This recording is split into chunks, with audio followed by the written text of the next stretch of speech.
You can't come forward against the world's most powerful intelligence agencies and be completely free from risk, because they're such powerful adversaries that no one can meaningfully oppose them. If they want to get you, they'll get you in time. The daycare facility was shut down over the summer. That's when this investigation started, and police eventually uncovered 3 counts of second-degree child.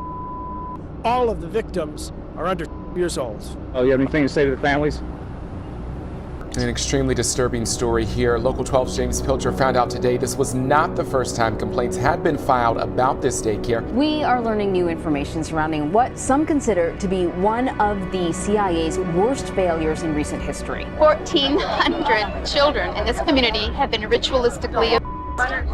Now they want answers about why it took so long for this man to be caught. Her grandchildren started acting strangely last fall. She even used a Barbie doll to get her granddaughter to show what happened to her. Of the 109 pages in the report, 36 are fully blacked out and another 30 substantially blacked out. The top Republican on the House Intelligence Committee says he thinks more should be made public. At this point in time, my bias would be towards transparency and towards releasing more information. Halawadi had worked at that daycare center for just over a year, but employees told investigators he'd been talked to before about his interactions with other little girls there. The alleged victim is just years old, but told her parents, teachers, and police the same story over and over again. That her teacher, who she calls Mr. Ali, quote, "touched her down there while pointing and touching her area, and now it hurts really bad." Those children, some of them as young as 2 years old, were photographed by the suspects. Kitty was the primary purpose for the alleged sexual abuse of children. Wake up, America. We believe the children because once upon a time, we were the children, and nobody believed us. For 7 years, Andrew Bustamante kept secrets. It was his job as a CIA agent. If it's deemed as secret information, it's supposed to have serious damage, serious risk to national security. This surveillance video released by Bryant Police shows disturbing events that happened in her classroom back on June 29th, starting with this little girl. According to police, the 8 kids in the room are about 2 years old. When this girl doesn't stop crying, Howell comes back. Howell sits down in front of her, grabs her ankles, and pulls. That particular day was actually her birthday. These kids are helpless. They can't defend themselves. The truth about Satanism is they truly do use blood, and they mix it with urine, and this is what 1,200 kids have told the sheriff's department. Once these cases are contaminated, it's almost impossible to know with any degree of certainty what actually happened. We have heard it 100 times or more from children. The same things, the same games, the same descriptions. When you are subverting the power of government, that's a fundamentally dangerous thing to democracy. You realize that you might be willing to accept any risk, and it doesn't matter what the outcome is, so long as the public gets to make their own decisions about how that's applied. The greatest fear that I have regarding the outcome for America of these disclosures is that nothing will change.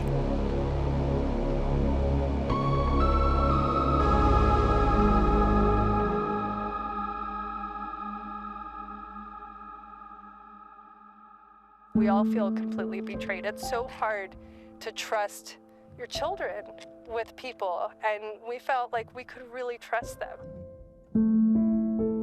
While we were driving around San Francisco, beginning our investigation into a notorious ring, we found this place, right near the area we were investigating. It's called the Palace of Fine Arts, and I couldn't help but notice a group of angels staring down at us. And this really made me think. It made us think. Tonight, we were on the trail of a satanic group accused of victimizing 60-plus children that was never held accountable for its actions. We were on the trail of devil worshippers who sought to invert the good in children. And being someone who's struggled with sobriety in the past, who's overcome the darkest of issues in my own life and found a higher power, all I could think about was, why did God abandon these children? What really happened at the Presidio? Right near the watchful eyes of so many angels. Because as it turned out, in the 1980s, this area was less like heaven and a lot more like hell.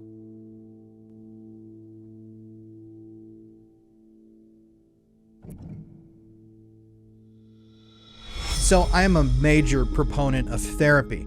As you guys probably know, I have gone through a sobriety journey in the last year. I got sober almost a year ago on October 26, 2023. I would not be here if not for my therapist and the therapy sessions that I've gone through. Going to a therapist and seeking out therapy has helped me work through so many internal issues, so many personal issues. I seriously would not be here if I hadn't gotten into therapy to the degree that I have. It's a life-changing service, and I know that it can be a little scary. I know that it's a bit freaky, completely opening up the darkest sides of yourself to a total stranger. But if you've never been to a therapist and never tried therapy, I cannot recommend it enough. BetterHelp is the sponsor of this video, and they're on a mission to make starting therapy easier. BetterHelp is a platform where therapists and their clients can communicate effectively and get the most out of therapy. There's a journal inside of the platform that you can write in for personal reflection, and there are group sessions on a number of different topics available to join every single day. Starting therapy with BetterHelp is extremely easy. Just fill out a simple questionnaire and you'll be matched with a therapist in a few days. And something that I love about BetterHelp, I've used it for about a year. I've had lots of experience with the platform. If at first you don't enjoy the therapist that you're matched with, you're not vibing, you can switch therapists. And if you're not vibing with them, you can switch therapists again and again until you finally find the person that you feel comfortable opening up to.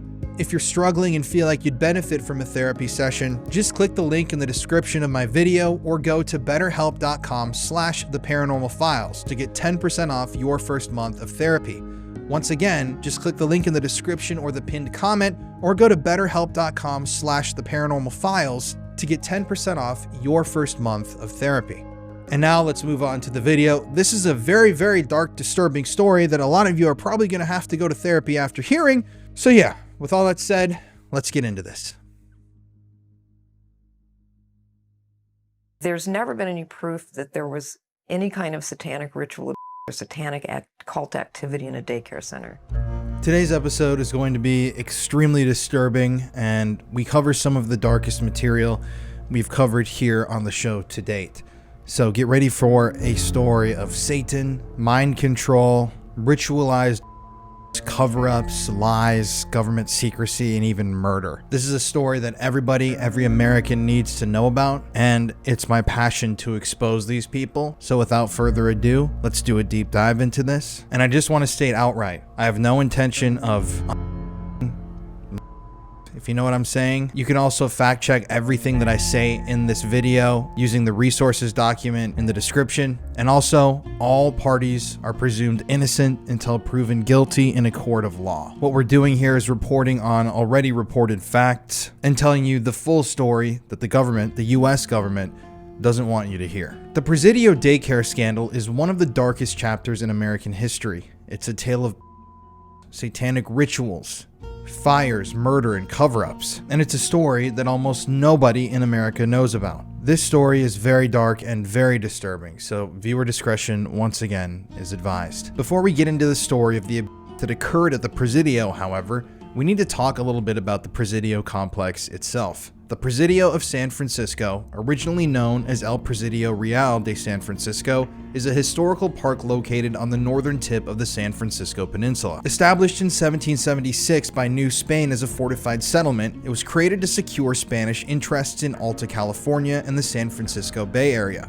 After passing to Mexico in 1820 and then to the United States in 1848, the Presidio served as an active military post for over 2 centuries before being transferred to the National Park Service in 1994 as part of the Golden Gate National Recreation Area. This marked the end of its 219 years of military use and the start of its transition into a public park with both commercial and recreational facilities. In 1996, the U.S. Congress established the Presidio Trust to manage the park's interior land, while the coastal areas remained under the National Park Service's oversight.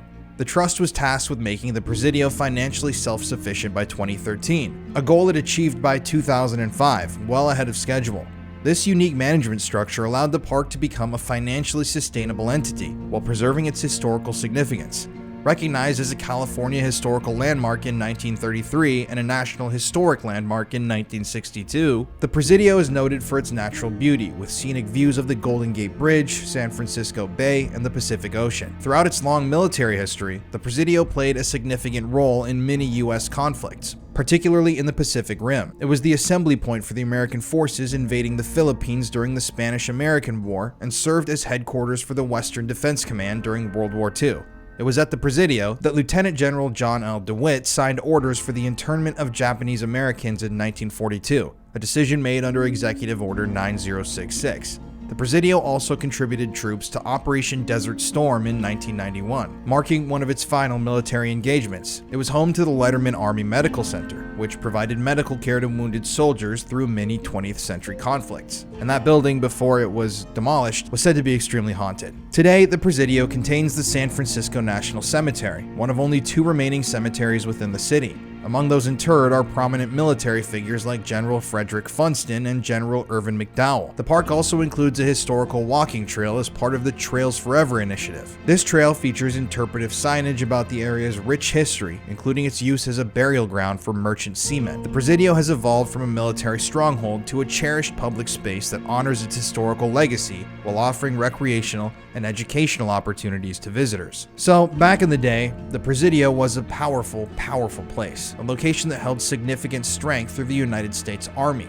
a place that contained, obviously, many high-level secrets within. Secrets that, slowly but surely, are making their way out from the shadowy fortified walls of the Presidio and into the library of public knowledge. For example, one mysterious event in the Presidio's history was the death of a nuclear scientist.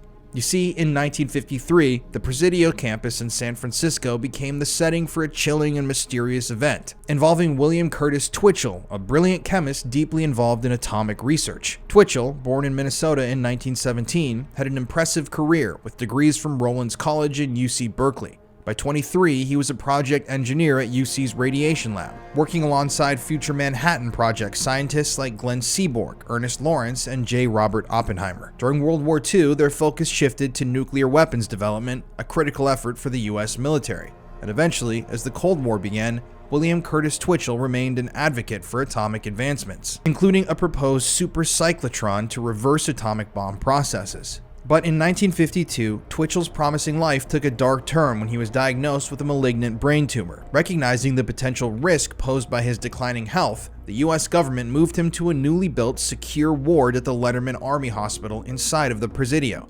fearing that he might reveal sensitive nuclear secrets as he lost control of his faculties. So essentially, this nuclear scientist was hidden away in a private wing of a hospital specially constructed for him because the government was afraid that if he started getting older and losing his faculties, like I said, he'd spill top secret information. The Atomic Energy Commission spent $100,000, or almost $1 million today, to construct a special ward with restricted access, ensuring only carefully screened medical professional, including one trusted nurse, attended to him. But despite the intense secrecy surrounding his hospitalization, Twitchell's condition became public upon his death on March 23, 1953. And as the news spread around America that a nuclear scientist had been given his own top-secret hospital wing to die in at the Presidio, the Atomic Commission was forced to reveal to the public that similar isolation wards were being used across the country to safeguard nuclear secrets. There were multiple top-secret hospital wards erected for these dying nuclear scientists, wards which were costing the American government millions of dollars.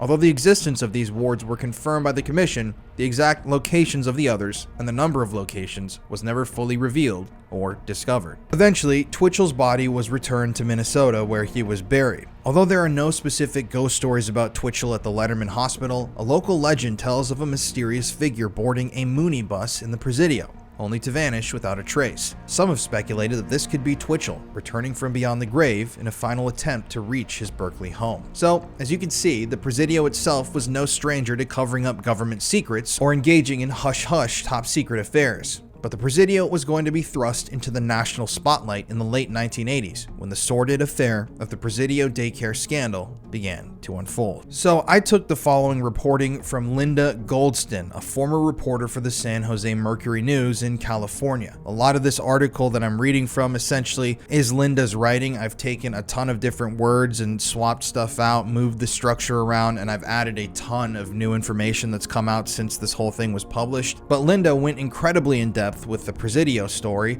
and like I said, I'm going to present her findings and article. I just absolutely loved the way that Linda told the story and walked people through it. Plus, it's almost the same as how anybody else would tell this story, but this is an excellent summary of the Presidio case. I want to give credit where credit is due. This is all information I had come across in my own independent research before, so I was able to corroborate it. And I'm sure that by the end of this, you're going to be convinced that something sinister was happening on the Presidio campus in the late 1980s. So let's get into this extremely dark and twisted story. Even before Joyce Tobin arrived at the daycare center on November 14th, 1986, she suspected that something was wrong. Her neighbor Karen Thomas had just called her up to say that Joyce's 3-year-old son had begged to go home with her when she picked up her own child at the Child Development Center that morning. That's the name that they had for the preschool and daycare center, the Child Development Center. According to her friend Karen, Joyce's son said he didn't want to stay for daycare after his preschool class ended. When Karen told the boy that she couldn't take him with her, Joyce Tobin's son turned to his preschool teacher and asked if he could stay with her, but she had no choice. At the time that she received this news from her friend, Joyce Tobin was at a dentist's office on the other side of town and had arranged for her son to be taken from his preschool class at the Childhood Development Center to hourly care until she could pick him up. Until the boy started preschool 2 months earlier, he had been left at center once or twice a month for a period of 2 years. This was actually only the second time that Joyce's son had been left in hourly care since September of that year, both times while his mother had medical appointments that she couldn't bring him with to. The preschool, like I said, otherwise known as the Child Development Center, and the hourly care programs were both run by the United States Army at the Presidio of San Francisco. And on that day that changed her life forever and the lives of her family, Joyce Tobin arrived at the Presidio Daycare Center at 2:30 p.m. to finally pick up her son. When she entered the child care center, Joyce's son appeared to be napping with several other children, and the teacher, Gary Hambright, was sitting at a table in the room watching over the kids. When Joyce asked how her son had been that day, Gary said the boy had been upset and hadn't eaten his lunch. He called the child a darling little boy and suggested that Joyce bring him to the daycare center every other day so that the boy could get used to him. That's a quote. According to Gary Hambright, a lot of 3- and 4-year-olds had trouble coming to his daycare room. He suggested that they were intimidated by the older children in the class and that they simply had to adjust to being separated from their parents. That night, while watching television with his older brother, Joyce's 3-year-old son started playing with his pulling it forward with both hands up and letting it go. "Mr. Gary, do it," he said, and kept at it. Upon hearing this, the young boy's brother ran to fetch their mother, who was talking to a neighbor in the front doorway. Trying to keep her voice calm, Joyce approached her 3-year-old and asked him what he was talking about. The child's reply was terse and grim. "He touched my with his hand and he bit my," he told his mother. The boy then made a chomping sound with his mouth. Asked if Mr. Gary had done anything else, the boy said, quote, "He put a pencil in my in my he do that to me. He hurt me and I cry and cry," end quote. Joyce Tobin in that moment was unsure what to think. "It seemed too impossible and horrible to be true," she said later. "I also thought how awful it would be to accuse someone of this if it were not true." But as she watched her son that evening, he seemed different, anxious, upset. In fact, she watched her young son bite his nails and turn his head away from her. He seemed nervous and disturbed. When Joyce's husband, Captain Mike Tobin, came home, the couple decided to observe their son over the weekend. They agreed they wouldn't question him, but they would indeed wait and listen closely to see if he said anything more. At bedtime, Joyce, who had been trained as a nurse, examined her own son's Immediately, she noticed that it seemed a bit swollen and red. That night, the 3-year-old came to his parents' bedroom crying. He said he was scared. He said he wanted to sleep with them. During the next few days, what had seemed at first too impossible and horrible to be true wouldn't go away. And as both Joyce and Mike tuned in, they listened in horror as their son continued to talk about Mr. Gary hurting him. The following Tuesday, on November 18th, 1986, Joyce Tobin was driving through the Presidio with her son. When they came to the intersection where she would have turned to go to the daycare center, her 3-year-old son raised himself up out of his car seat as if he were attempting to get out and started to cry. "Are you taking me to daycare?" he screamed. "I don't want to go to daycare. Mr. Gary hurt me and I cry." Seeing how distressed her child had become at the concept of being dropped off at the daycare, Joyce reassured him that they were not going to go there, and he calmed down. However, even though her son had settled down, Joyce couldn't. That incident was the final straw that broke the camel's back, and seeing her son react like that, Joyce was convinced that she should contact the daycare center. So, on Wednesday, November 19th, she called the director of the daycare center, a woman named Diana Curl, and asked for an appointment to discuss her son's allegations. But despite the seriousness of the complaint, Diana Curl, the director, said she couldn't see Joyce until Friday, 2 days later, which is shocking. Here you have a mother calling the director of a daycare and alleging that her son was raped by one of the employees, and it seems like she doesn't care. However, within a half hour of the call, Joyce was called at home by one of her son's preschool teachers, who wanted to know what the problem was. Joyce was very confused in that moment. You see, she hadn't told a single employee of the daycare center about the allegations, besides the center's director, Diana Curl, on the phone call. In a bizarre twist, however, it turns out that the entire daycare center staff had been told immediately about Joyce's call and the allegations. Literally, almost immediately after Joyce had spoken with Diana, the director, Diana had phoned up the staff of the center and informed them that these allegations were being made. This was on Wednesday. And bizarrely, authorities who were contacted did not search the center until Friday. This would have given any predator employees ample time to clear out any evidence that they held within the walls of the daycare center. Joyce Tobin never got the meeting that she had wanted with Diana Curl. The case broke before then. On Thursday, November 20th, Mike Tobin spoke with the chaplain at the Presidio and informed the chaplain of his son's allegations, and the chaplain then contacted the Army's Criminal Investigation Division. Officers from the CID, or Criminal Investigation Division, then acted immediately and made an appointment to interview and videotape the boy about his allegations. And this is what really kicked this whole thing off. On the morning of November 21st, the Tobin's son was interviewed by officers from the Army's Criminal Investigation Division in a videotaped session. He was then afterwards examined at the Child Adolescent Referral Center, or CASARC, at the San Francisco General Hospital. CASARC reviews more than 700 cases of suspected sexual abuse every single year. Among other things, the CASARC staff had often heard children describe rape as having a pencil put in their bottoms, just like the Tobin son had described it. In fact, they had heard children describe rape with this pencil analogy so many times that it had practically become common knowledge as to what it meant amongst the group members. And when Dr. Kevin Coulter examined the Tobin son, he observed that the child's dilated to approximately 20 millimeters in approximately 5 seconds, a much faster and wider dilation than normal. Dr. Kevin Coulter had conducted more than 300 examinations of children at CASARC throughout his time spent as a medical provider there. He had seen children that had been raped before and had analyzed every inch of their bodies to find confirming evidence of these crimes. His conclusion that day was that such rapid and wide dilation was caused by trauma to the and consistent with.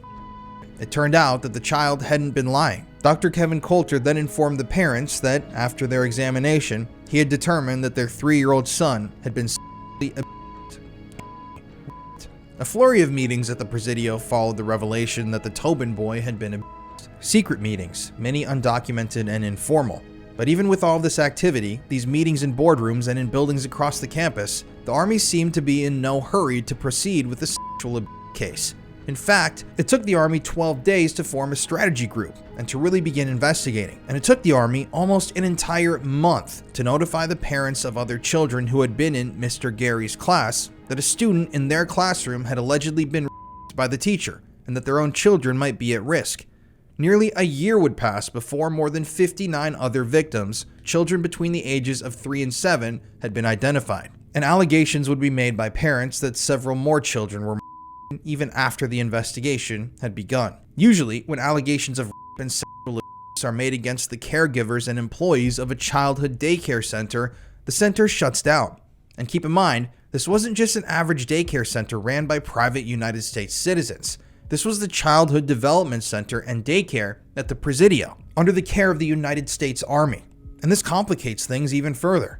You see, daycare centers under state jurisdiction, like the Child Development Center, are routinely closed when an incident is confirmed, but the Presidio Center stayed open for more than a year after the Tobin's son said that Mr. Gary had raped him. A strategy meeting on December 10th set the tone for the case. The meeting was attended by all of the brass from the Presidio, representatives of the FBI and the U.S. Attorney's Office, and staff from the Child Adolescent Sexual Abuse Referral Center. The CASARC workers told the Army to expect multiple victims, so many victims that they couldn't even offer their help.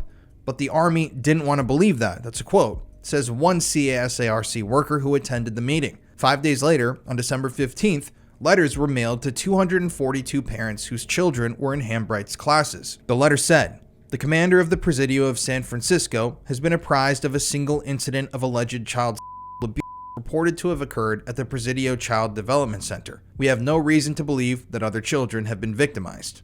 End quote. Many parents who received that letter took the Army at its word. Many of them didn't learn until the following April, after the Tobins and other parents forced the Army to send out another letter, informing parents that their children may have been victims. Other parents found out right away and had known for a while. That's because the children had already begun to talk before these letters were sent out, before this was a known issue. And these kids kept talking. That was the problem. They kept saying things that no one, especially not the Army, wanted to hear. Other children, not the Tobin's son, kept mentioning people besides Mr. Gary, other locations besides the daycare center. Here are a few of the allegations the other children began to make. Some of the children said they were taken from the daycare center to private homes on the Presidio campus where they were abused by multiple people. 2 houses were singled out on the Army post and at least 1 home off post in San Francisco. One girl said she played poo-poo baseball at the home of one of her female teachers. The young girl said the game involved throwing fresh feces at the teacher. Other children talked about playing the goo-goo game with Mr. Gary. It involved Gary Hambright allegedly having the children and on him. Then he would do the same to them. Sometimes the children said they were forced to drink urine and eat feces. Some even said they had blood smeared on their bodies. And other children said they had guns pointed at them. Some of the victims even claimed they were told they or their parents would be hurt or killed if they told anybody what happened. One 3-year-old boy said he was abused on his first visit to the daycare center. That day also happened to be his birthday. A 3-year-old girl said Mr. Gary used special pens, black, blue, pink, and red, to doodle on her body, starting at her legs and moving up over her.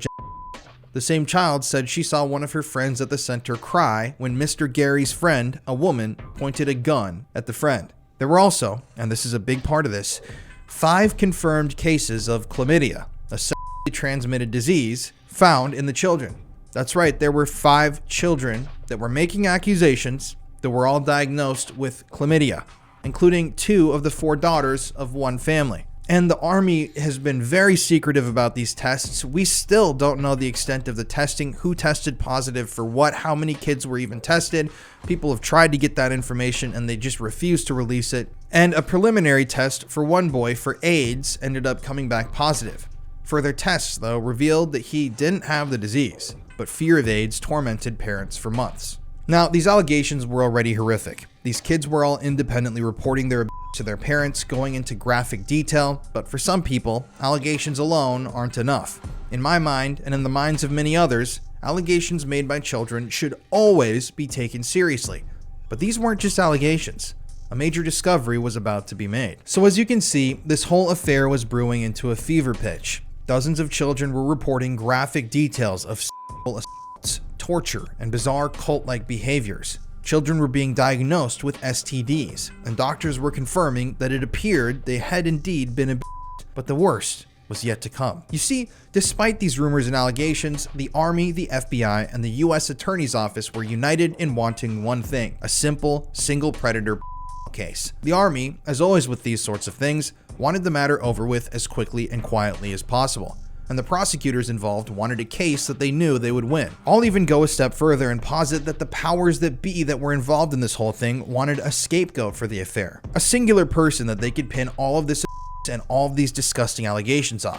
In the mind of the prosecution, the more unusual the allegations that they attempted to prosecute, the harder it would be to win in court. So, a lot of these children's testimonies they didn't think were good enough to use. And in addition, if they were to entertain the allegations of fecal consumption and gunplay, then that would be a sort of admission that these sorts of things were actually possible. And that's something the government obviously doesn't want to admit to. So on January 5th, 1987, Gary Willard Hambright, Mr. Gary, was arrested. Gary Hambright, 35 years old, was an ordained Southern Baptist minister without a pulpit. After Gary moved to the Bay Area of San Francisco in 1977 from his home in Tacoma, Washington, he worked as a substitute teacher in the San Francisco School District before taking the $7.59 per hour job at the Child Development Center on the Presidio campus in 1985. At his eventual arraignment, Gary described himself openly as an educator, not a criminal. His close friend, Gordon Grover, a beauty salon owner, said that the thin, pale man with blonde hair, aka Gary, was, quote, probably one of the most gentle people you will ever know, end quote. He's always got time to give kids a hug when they're crying, Grover was quoted as saying at the time. He's just a really kind person. After he was arrested, Gary got out on bond and took part-time jobs cleaning houses and washing windows in order to pay off his mounting legal bills and day-to-day expenses.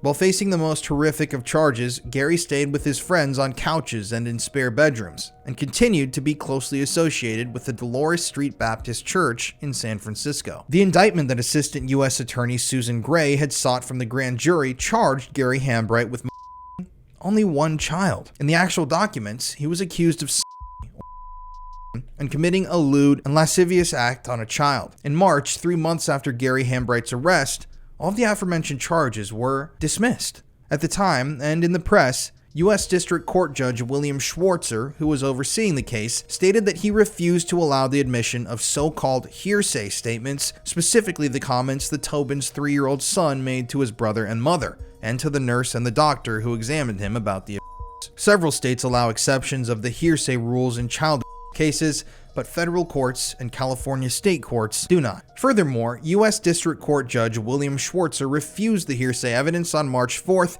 and ruled that the Tobin's son would not qualify as a competent witness because of his age. Essentially, this ruling, at least in my mind, states that a child cannot be a witness to a crime against them. This is not only a major slap in the face to all victims of childhood sexual abuse, but a direct slap in the face of justice as well. On March 20th, 1987, the U.S. Attorney's Office asked that the charges against Gary Hambright be dismissed without prejudice, meaning that he could possibly be retried if new evidence ever emerged. Prosecutor Susan Gray, at the time, directly informed the judge that she was aware of at least 12 more children that were claiming very similar things had happened to them at the hands of Mr. Gary. She informed him that not only were these allegations similar, but they mentioned the same perpetrator that the Tobin son had mentioned, and mentioned similar patterns and methods of Prosecutor Susan Gray, as it turned out, had counted on the fact that the judge would allow the admission of statements that the Tobin son made to his brother on the day he first said Mr. Gary heard him, as well as the similar comments he made to the nurse and doctor who examined him and to the agents that interviewed him afterwards. The medical evidence and the perfect witness parents had made her even more confident when she was building this case, and she felt pretty confident that she'd be able to get a conviction. That's because Joyce Tobin herself, the boy's mother, was a nurse. Mike Tobin was a West Point graduate and a nuclear engineer. They had no reason to lie or fabricate these things, and it also added more validity to the examination of the boy's.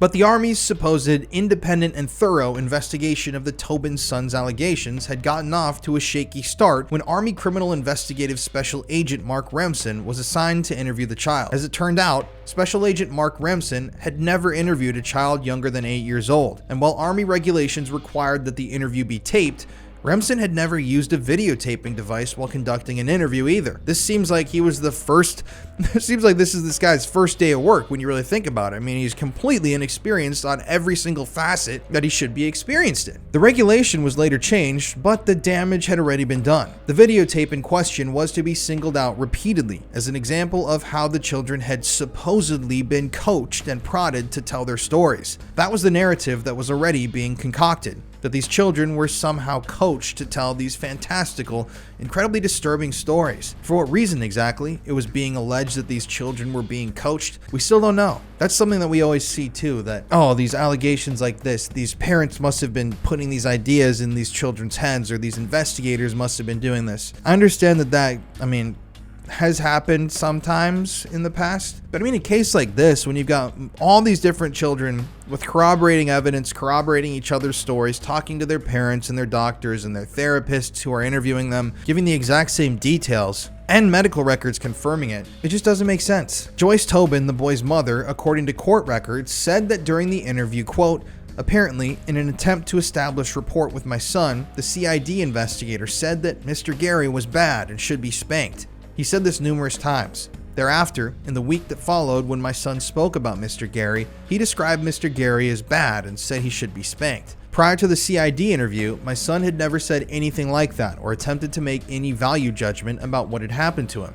He just reported what had happened to him, Joyce Tobin told the prosecution, and this was just the very beginning of the cover-up. Now, we can view this situation in different ways. Maybe, in a skeptic's mind, the investigator really was just inexperienced and said the wrong things at the wrong time. It's indeed plausible, I'll give you that. However, when you consider every other piece of evidence in this case, this behavior seems to paint a bit of a darker picture. Was that investigator attempting to plant false evidence in the child's mind so that later on investigators and officials could take a look at the child's testimony and throw it out based simply on the fact that the kid was repeating lies that the investigator had planted in his own already traumatized mind? It's a tactic that's definitely been used before that I can guarantee you will continue to be used in the future. It's something that we've seen in cases like the Elms Guesthouse case in England that we're going to be investigating here on the channel soon, where false evidence was introduced into a case by the authorities in order to get the legitimate evidence questioned, thrown out, and delegitimized. But that's just food for thought.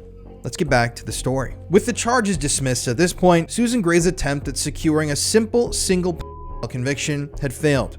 And for a while, the case went cold. No further developments emerged, and no authorities acted to try and find justice in this affair. The courts would not hear of the Presidio again until the end of September 1987. Nearly a year after the first allegations were made. Throughout that year, the Tobins were disappointed, but they weren't defeated. In that almost year's time, they had begun calling and writing congressmen, attempting to make noise about the that they in their heart of hearts knew had happened to their son, calling and meeting with army officials at the Presidio itself. By April of 1987, another battle had shaped up outside of the courtrooms. And this was a pretty disturbing development. Instead of actively trying to investigate the alleged that occurred on the Presidio campus, the Army instead had begun insisting that their daycare center was safe, that all the victims had been identified, and that the issue was already solved. But parents who had children enrolled in the daycare and preschool feared otherwise, because they knew that their own children had mentioned people other than Gary Hambright, people who still worked at the daycare center, as being involved in the At first, it was just the Tobins alone who kept asking, were proper procedures followed? Was everything necessary really done? Did you check on that? What about the other children? But by April of that year, the Tobins had been joined by other families whose kids claimed they were abused. Families like the Runyons, the Adams-Thompsons, the Dorseys, the Foxes. Most of these people had never met before, but they were to meet many times in the months to come. A massive scandal was brewing. The first priority of all these families was to get another letter mailed to the parents of other children who had attended the daycare center, who they felt like the Army and US government had let down and endangered. But the Army saw no need for that. Why are you doing this? Lieutenant Colonel Walter Meyer, the Director of Personnel and Community Activities, asked Mike Tobin. Because parents need to know what's happening, Mike told him during a conversation. That very letter that these concerned families played a part in getting sent out was delayed for 2 more weeks, while Lieutenant Colonel Walter Meyer argued over whether the number of victims mentioned in the letter should be 32 or 37. 2 weeks for an issue like that? Come on, issues like this need to be acted upon immediately. When Joyce Tobin and fellow victim's mother Brenda Fox went to Lieutenant Colonel Walter Meyer's office to discuss the finishing and sending of the letter, Meyer told them that he didn't have time to talk, Fox recalls, and she also claimed that he told the 2 mothers that he was on his way to make a videotape about the CDC, about it being a model daycare center. So this powerful military guy didn't have time to talk to the family members of victims, and instead he was prioritizing heading to go film a video about how good and perfect and not scandalous the daycare is. When at the exact same moment, he actually had 2 mothers trying to talk to him whose children were there. Doesn't really make sense. But according to Brenda Fox, Lieutenant Colonel Walter Meyer, during that interaction said, "Despite what you may believe, this is a model daycare center." She later said, "I sat there thinking, this man has no soul. We told him the numbers were wrong. He said, No, they're not. We waited while he called and found out the numbers were wrong. Under the signatures of Joyce and Mike Tobin, Gretchen and Dennis Runyon, Sue and Tom Dorsey, Michelle and Larry Adams Thompson, and Brenda and Don Fox, this letter, dated April 29, 1987, was mailed to parents. We feel you should know that there are now 37 children identified by the authorities as suspected victims. The letter said in part, "We are very concerned that there may be more children affected and in need of help, yet remain unidentified. These parents and families of suspected victims came from all walks of life and all sorts of different backgrounds. The core group of parents at the center of the affair consisted of professionals, doctors, a dentist, a nuclear scientist. They spoke out loud and often, and raised their voices when they needed to. Whenever speaking to the media, the parents claimed they spoke for those who could not, the children and the enlisted people who, they said, were too afraid to risk their military career to speak out about what really happened on the Presidio campus. To them, the only explanation for the silence from all the enlisted people was the fact that they needed their jobs, and that many families, parents, and employees needed that daycare. However, the core group could afford daycare elsewhere. When it first started, they had the chance to be heroes. Melanie Thompson, a parent of one of the victims, once said about the Army.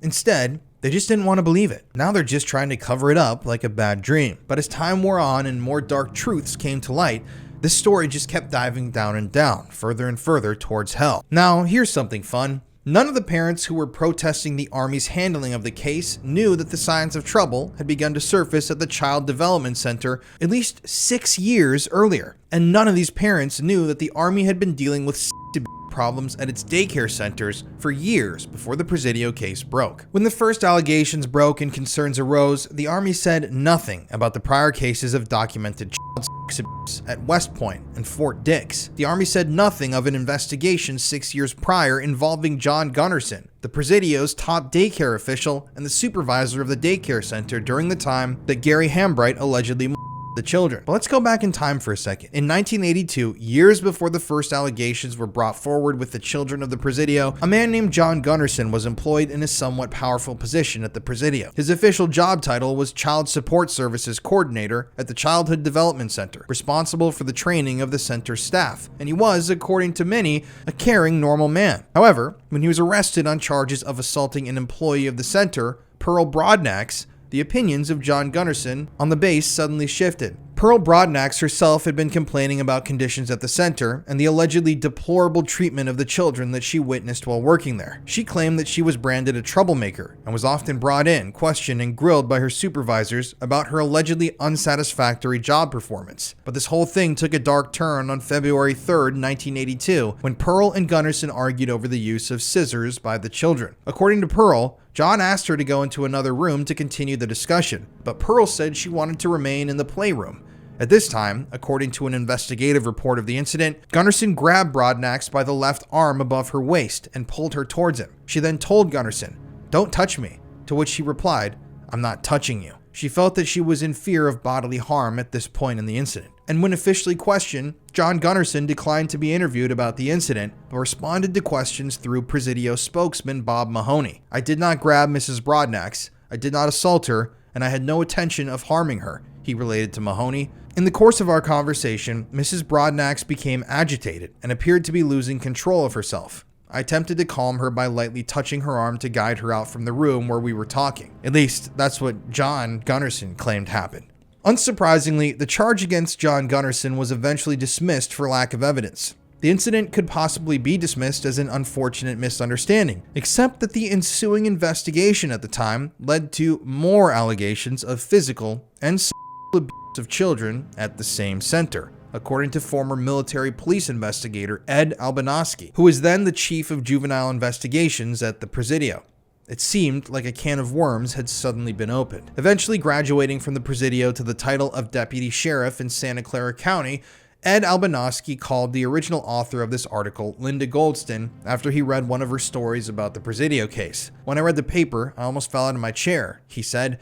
"I couldn't believe Gunnerson was still working there." While interviewing Pearl at the daycare center after she had called military police officers about Gunnerson, Ed learned that Pearl was concerned about more than just the alleged threat of harm to herself. She also alleged that employees had touched children's improperly. Pearl had provoked an investigation of the center a year earlier, after talking to parents who said they felt their children were discriminated against because they were minorities. Pearl also said in a documented accusation that she had seen the then director of the center hit a child in the mouth, an injury which caused him to bleed. In a telephone interview from her home in Alabama, Pearl told Linda, the author of the original article, that she had complained many times about the problems at the center during the 4 years she worked there, but, quote, just gave up. Nobody seemed to be concerned. I ended up having a nervous breakdown over that, end quote. She was quoted as saying, right before I left, I saw a woman beat a kid until he just threw up, she said. I did all I could to get something done about that. They removed her, but she was back working there after I left. After Pearl made her thoughts and initial observations and allegations known, Captain Robert J. Meyer was appointed to look into the allegations for the commander of the Presidio. And once again, we'll see a similar pattern here of ignoring issues, allowing problems to fester, and covering up horrific misdeeds. You see, in a letter summarizing his findings, Captain Robert J. Myers said, at least 3 of the child care center staff have been threatened with the loss of their jobs if they speak out and tell the truth about how the child care center is being managed and how the minority children are treated. After this letter was finished and published, a hearing was held at the Presidio about these allegations in the year 1981. The director in question was placed on leave for a brief moment before being reinstated, and it seemed as if life went right back to normal. All of those allegations were forgotten about, uninvestigated. The physical, the children getting smacked, the other adults and teachers playing with children's. It's almost like that stuff never happened. And so the next year, when Ed Albanoski reported the sex abuse allegations that he had heard to Presidio officials, he was told, quote, to stop any investigation, I was told there was nothing to look into, that Gunnarsson would be dealt with through his command channels, end quote. Military police investigators report number 0019382 MP 1026 82047, dated February 4th, 1982, was filed on the incident. Ed Albanoski, after all these years, still holds on to a copy of that report. He sensed back then that it might be important someday. And thank God he did that, because the Army didn't take this whole thing quite as seriously. This particular case was not known to any of us in the chain of command.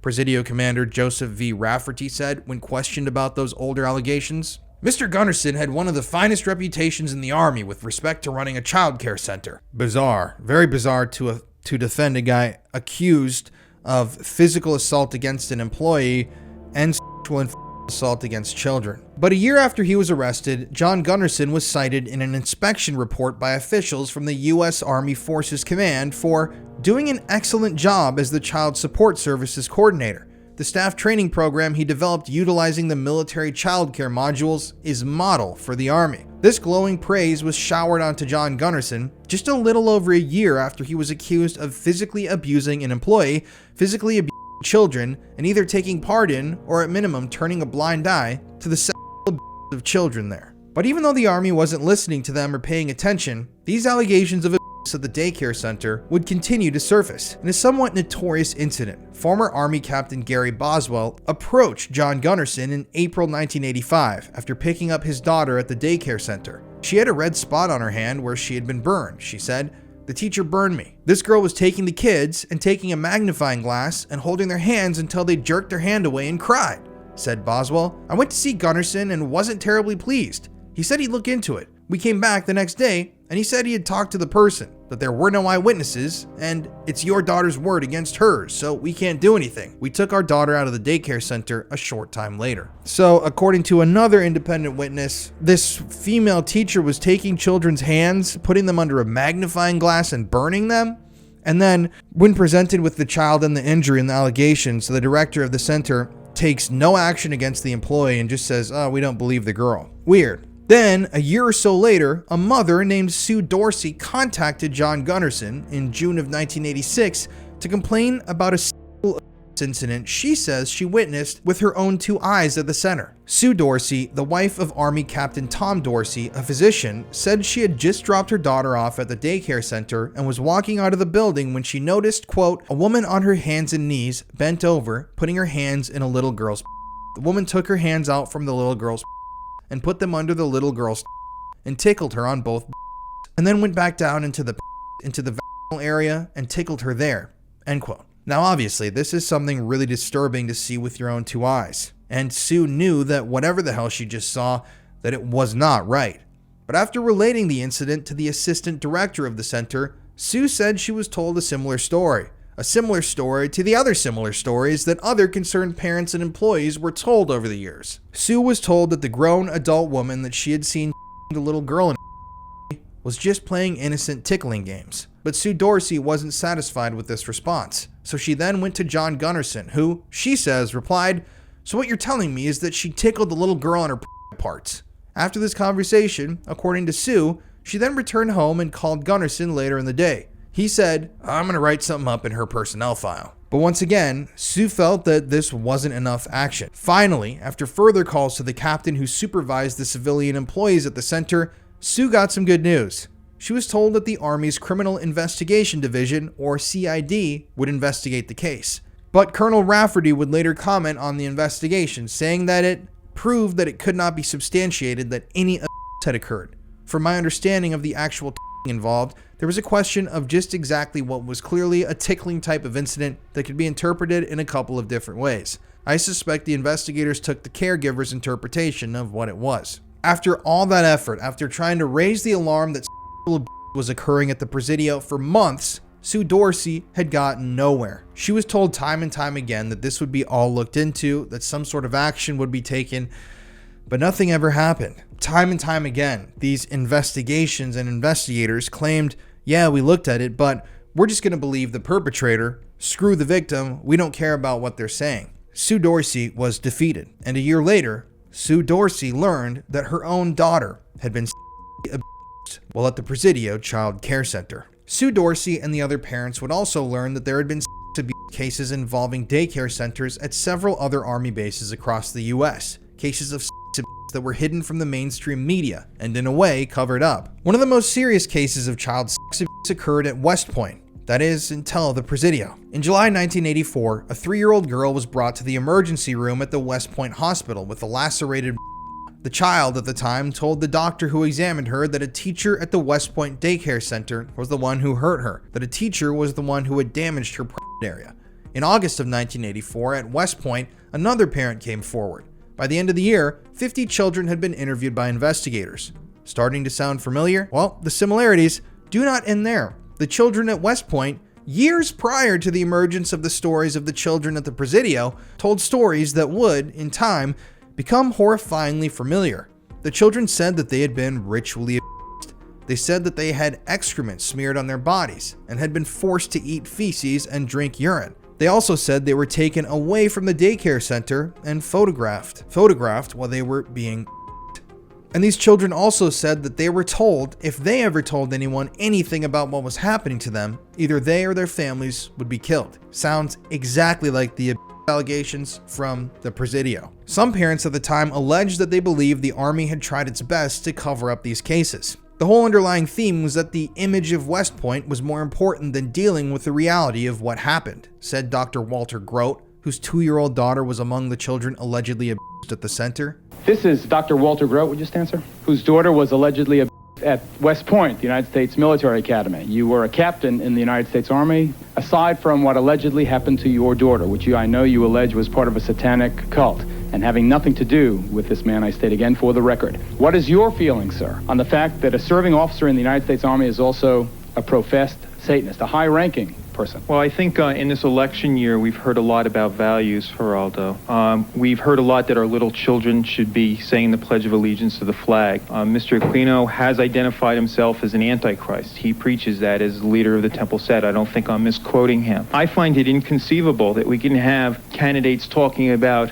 one nation under God and having our children say that, yet by the same token, we can have somebody in our army as a colonel leading our troops in battle who are opposed to the very concept of God and whose whole purpose it is to fight against God. At the time that the article about this was written, Dr. Walter Grote had moved on and moved to a different state where he had a private medical practice in New Jersey. A former Army captain, Dr. Walter Grote actually turned down a promotion to major in 1984 to protest the Army's handling of the daycare case at West Point. He was, once again, just like the other parents, well aware that the problem at the point had started long before. In August of 1983, nearly a year before the case broke out at West Point, a 22-month-old child had been murdered by the mother's boyfriend, an Army staff sergeant. After a court-martial hearing, the sergeant was given an 18-month suspended sentence and dishonorable discharge. Yes, you heard that correctly. A man had murdered his girlfriend's 22-month-old child and was given no prison time. Colonel Richard C. Eckert, a doctor that was then in charge of West Point's child protection case management team, was outraged at the leniency of the sentence. I mean, seriously, who in their right mind wouldn't be? In an August 1st, 1983 letter to Lieutenant General Willard Scott Jr., the then superintendent of West Point, Colonel Richard Eckert wrote, "The community has received a devastating message. West Point and the Army take child lightly and do not consider it a major offense." Yes, those words are in writing.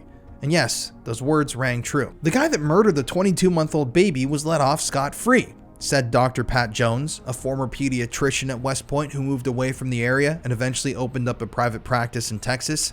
They just kicked him out of the Army to prevent any publicity. Dr. Pat Jones, who believes his 15-month-old daughter was at the center at West Point, was so outraged that he resigned from the Army. "I tried to resign from the Alumni Association. I feel ashamed for even being from that place," he was quoted as saying. But once again, at the end of the day, no indictments were returned in the West Point cases. Not a single adult was held liable for the of dozens of children, and nothing came out of it, even though everyone involved, mainly the victims' families, knew that all of this was true and very real. No justice was served. Fort Dix was next. In July of 1986, 2 female employees were accused of abusing 4 3-year-old girls on the Fort Dix campus. But once again, we see a similar pattern and start to hear a similar story here. No indictments were returned in the case, and the women returned to work at the same daycare center. I don't know why they just keep letting these predators keep returning to work, but they did. Then it was Fort Leavenworth, Kansas, and after that, Fort Jackson, South Carolina. By November 1987, the Army had received allegations of child abuse at 15 of its daycare centers and several elementary schools. This seemed to be an epidemic. There were also at least 2 cases of reported child sexual abuse in Air Force daycare centers as well, and at a daycare center run by the Navy in Philadelphia, Pennsylvania. In that case, a civilian was sentenced to 3 years in prison for children. This was one of the only cases where the allegations were investigated seriously, and the affair ended with a conviction. So, seeing all of these problems arising, the Department of Defense decided in April of 1987, in the middle of the Presidio scandal, to form special strike teams to investigate cases in the military. The goal of the teams is to not let things get any worse, said Bob Steen, director of the Military Family Resource Center at the Department of Defense at the time that the original article was written. "We need to be better prepared to deal with the magnitude of the problem. I don't think anybody was prepared at the Presidio or West Point," he claimed. But despite the military's official stance of preparedness, a new horror surfaced in June 1988, when a special team of experts was sent to Panama to help determine if as many as 10 children at a Department of Defense elementary school had been and possibly infected with AIDS by a teacher who was, at the time, dying of the disease. Interestingly enough, right now, in the year 2024, when I attempted to research that case of the Department of Defense elementary school in Panama, I couldn't find any information online relating to the affair. I don't even know what ended up happening, or if there ever was any conclusion to this story or these claims. But after hearing all that, you can see that these things were happening all across America, tied in directly to the Army or Navy, and nothing was being done about it. They were very similar, and these claims were all ignored and shut down. But let's get back to the Presidio. Although the allegations of ritual made by children at West Point and at the Presidio were similar, we may never totally resolve whether there is any kind of external organization of abuse, or if just a single was involved in those cases, said Colonel Jim Schley, Deputy Director of the Military Family Resource Center. But some of the allegations made by children at the Presidio, that they were taken to houses on and off post by men and women, led to an investigation of the possibility that there was an external organization in San Francisco, a ring of sorts that was operating with the darkest and most disturbing of intentions. So let's talk about that. This is where the devil comes to play. As sickening and unbelievable as it sounds, bearing children for use in satanic rituals may really be happening. My daughter, who I named Wendy, was sacrificed at birth with an upside-down cross and then taken outside and buried. My son, they kept and let live till 2 years old, and then he was sacrificed. Michael and I had a son, and he was dedicated to Satan at birth, and at 6 months of age, he was sacrificed to Satan. It is most common for the heart to be taken from the child and offered to Satan. These women say they speak from personal experience. They claim to be breeders, forced by covens to bear children, both as a way for the cults to get new members and to find fresh victims for ritual murder. Did you give birth to infants who were sacrificed? My first two Were sacrificed? were sacrificed. I was told it was the highest honor I could ever do as a woman, was to sacrifice my first two. And you did that? I was so brainwashed, I believed their philosophy. Jackie tells us she was able to escape her satanic cult. Today she helps other women, like Donna, who are trying to break free. You killed your babies? Take the skin off. You skin the baby? You take the baby's skin off? Do you feel remorse? Have you told the police? I had to do what I had to do, or I'd be killed like the babies that they made me watch killed, and that they put in my hand. They said, "Obey, or this is you." Jackie, you have some pictures drawn during the therapy sessions by the people who've been through this. Why don't you show me some of them? This picture is a person remembering skinning children and babies and hanging it out to dry. And children, skinning them, taking the skin off alive while they are alive, and skin them until they die. And that's how your babies died? They took a little patch about 3 by 4 off of her stomach, skinned her, and said, "We'll skin you all the way if you talk or cry." You learn not to cry real fast. I don't cry. In the 1980s, you see, the Presidio wasn't the nice, refurbished, posh area that it is today. All across the campus, there sat abandoned buildings and shacks that littered the landscapes, structures reminiscent of a time when the campus saw a lot more action. And inside a concrete bunker behind the military intelligence building at the Presidio, the words "Prince of Darkness" were painted boldly in red on one wall. Used decades ago to house artillery guns, the reinforced concrete batteries appeared to have been converted to something like ritual chambers. I'm also going to note that at the time that this article was written, in the middle of 1988, these structures were still standing on the Presidio campus. As of today, they are gone.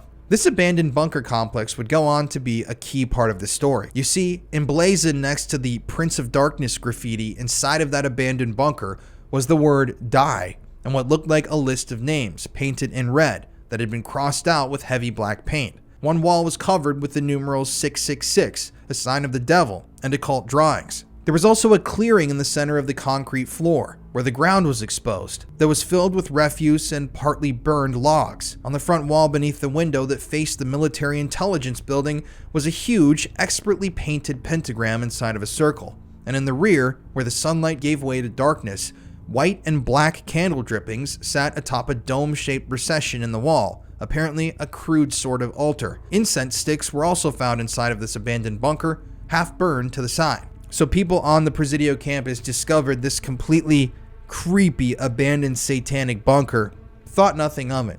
At another abandoned battery farther up Lincoln Boulevard, a large drawing of Satan with red eyes and horns appeared one night on an outside concrete wall. Doors to the battery at the time were supposedly secured shut. There were no windows to climb through, and no entry was possible there.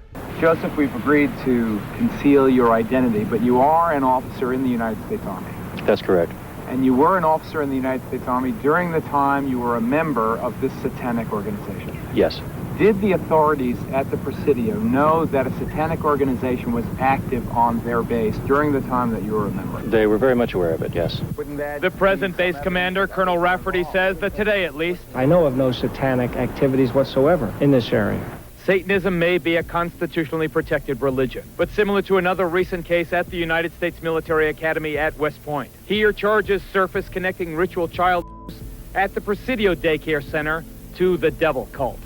It was here, parents and others allege, that as many as 60 young children were ritualistically by soldiers of Satan. It'd be easy to dismiss the satanic graffiti as the pranks of adolescents, taking advantage of the isolated bunkers to scare their friends, or the people on the Presidio campus. But the events in the Presidio case suggested something more sinister could have been involved. When you dig into the history of the campus, one discovers that satanic goings-on were not new to the Presidio. In the early 1980s, when he was an MP or military police at the Presidio, that former officer, Ed Albanoski, recalled, quote, "We got a call from the Portola MacArthur housing area. One person reported a man dressed in black holding a little girl's hand running toward the park. Another call came in saying they heard screams near the creek." End quote.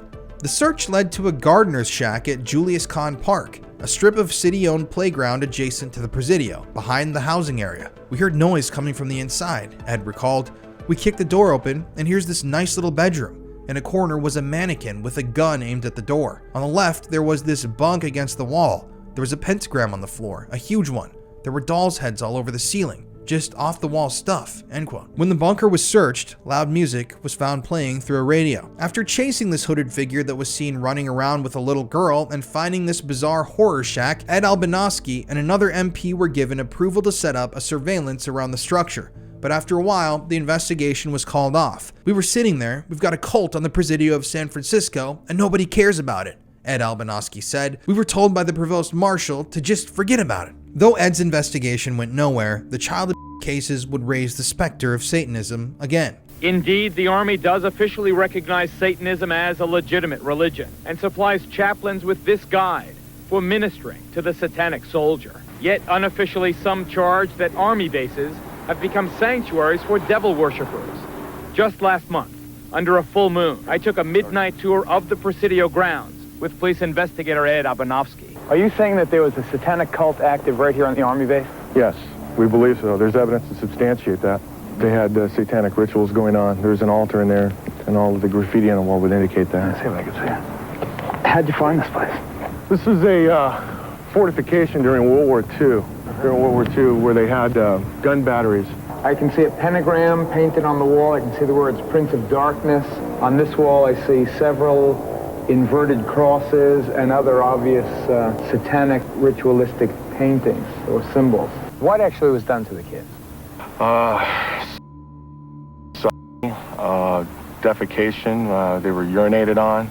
The former chief juvenile investigator at the Presidio, Ed Abanovsky, is here. He's now a deputy sheriff in Santa Clara County. Larry and Michelle Adams Thompson had noticed changes in their daughter's behavior after placing her in Gary Hambright's class 4 or 5 times in September and October of 1986. Their daughter, who turned 3 in October, had begun having nightmares and would wet herself when frightened. Her parents believed it was just a bad stage she was going through until they heard about the Tobin son in January and learned of the allegations of in the daycare center. After learning of the allegations, Larry and Michelle's daughter was taken to a therapist at Letterman Army Medical Center in February 1987. In therapy, the girl talked about being sexually abused by Gary Hambright, and also by a man named Mikey and a woman named Shambi, whose identities were unknown. This is where it gets unbelievably freaky. On August 12, 1987, the Adams Thompsons were shopping at the PX, or Post Exchange store at the Presidio. Suddenly, the little girl ran to Larry Adams Thompson, her father, and clutched his leg. And when Larry looked up, he saw a man who he knew as one of the most powerful people on the Presidio base, Lieutenant Colonel Michael Aquino. "Yes, that's Mikey," the 3-year-old told her father. After being taken outside, the girl added, "He's a bad man, and I'm afraid." As they were leaving the parking lot, the Adams Thompsons saw Aquino's wife, a woman named Lilith. Larry then asked his daughter if she knew the woman. "Yes, that's Shambi," the girl said. Immediately after this, the family went home and called the FBI.